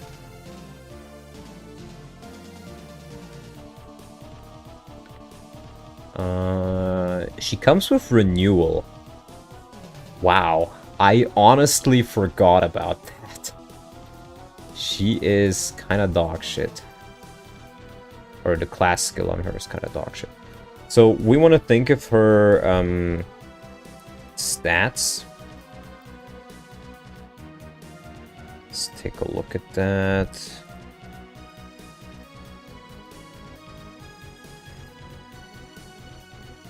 So she obviously needs to be nerfed a bit. She's no longer promoted. I think she should generally be a bit tankier than Mist. Because she's, you know, an adult. So we'll give her 4 defense. She should have more strength. I'm honestly fine with her having a little bit more starting strength, so 5 strength is fine. Magic. Mist starts with 4, I think, so... let's just give her 2. Give her light magic? No, I don't like that. I think it's fine that she is a part healer, part physical class, and giving her additional weapon stuff, like is finicky animation-wise. I know how you can add more in Radiant Dawn, but even there is very finicky. In Path of Raidance, it's much more difficult. So, skill... I don't think she really needs that much. I'll just give her 4, so that's 6. Speed... I'll give her 4 as well. I think Mist starts with 7, so she's a little bit slower. Luck. Let's give her 8. 8 is a good number, I think. Defense. Now her defense growth is not particularly good, but neither is her class's defense, so... I think Mist has 4. Let's just keep 6 for her. I want her to be a little bit more tanky, and then maybe we'll do 6 as well for her res. Or she starts with 6, so we'll do 6 on both. Yeah. And, oh, she obviously needs different weapon ranks. We're not gonna give her a sword rank, and we're gonna give her E rank and staves since she's level 1. Isn't having 3 healers early on a bit too much, or can she still use swords but just doesn't fly? No, she can only use heal staves, but the thing is, they all kind of fulfill different roles. Riz is just your, like, huge magic pool healer. Elinsha, I may just want to reduce her magic growth a little bit, because she's no longer promoted. But increase her strength a bit. She's gonna be flying, that's her thing. And then Mist has generally the highest stats overall. I mean, Mist's stats are actually not bad if you train her. And she has Canto. Maybe I'll give Mist a Florette, where she can attack with magic or something after she promotes. I think that could be pretty cool. So we'll see, but I think I have enough to differentiate them. And the thing is, if you don't want to use one of them, you don't have to. My philosophy with this is more units equals more fun.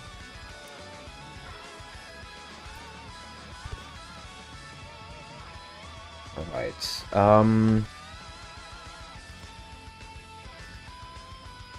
Yeah, I think those stats are fine for now.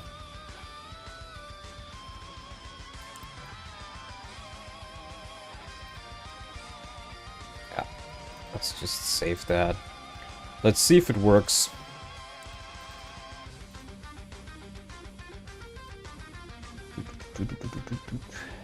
Not sure you just have enough healing needs to use them all, but yeah, if you accept the fact that they just might not all be used, it's fine. I fully accept that fact.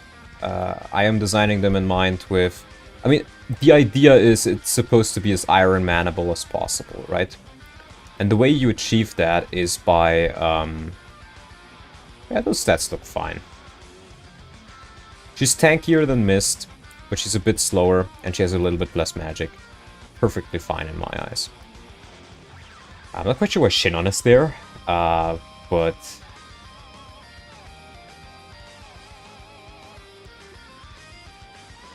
yeah. Wait, Riss is here as well? I don't remember Riss being here.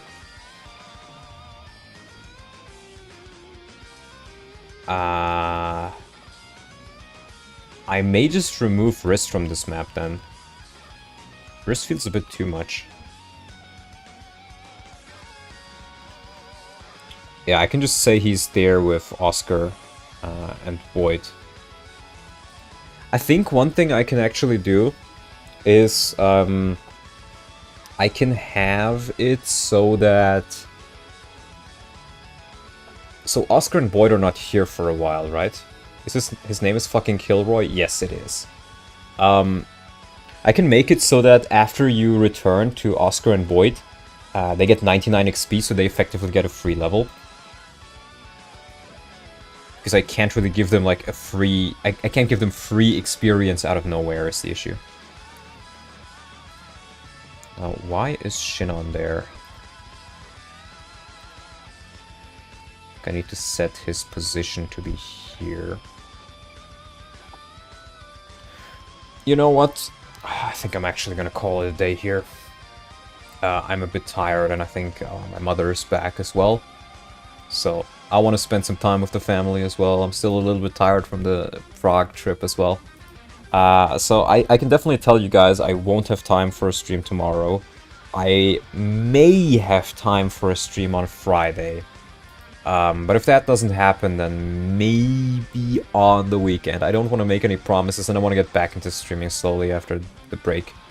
I have a bunch of like family stuff to deal with as well, as I've said on the community post, that are not very nice. But yeah, we'll see. I hope you guys still enjoyed this little stream. Smaller stream, very chill stream. And then I'll slowly get back into things and finish Radiant Saga, yeah. Rebellion Saga and Perfect Saga, because I'm very close to finishing both of them. That was important to take care of. Alright, thank you guys for sitting here. And by the way, before I end it here, if you guys have any things you think need to be changed in FE9, write them in the comments. Write them in the comments, and I will listen to all of them and respond to all of them. I can briefly maybe show you guys what I have already written down. You can just pause the video right here to take a look at it. These are the general changes. These are the support changes, the supports I wanted to add. And I'll scroll through it slowly, so you'll have time to pause. These are the character availability changes and recruitment changes I wanted to do. These are not set in stone, so if you have any suggestions, story suggestions as well, just go ahead and write them down. I have some ideas for these characters as well and how I can implement them. But just throw at me whatever you have. If you have any ideas, just throw them at me. Regardless how many, regardless how much, I'll read them all. Because there's a lot of things, I'm only one person, so there's a lot of things that I don't think of, especially story-wise, since I haven't played this game in ages. Yeah.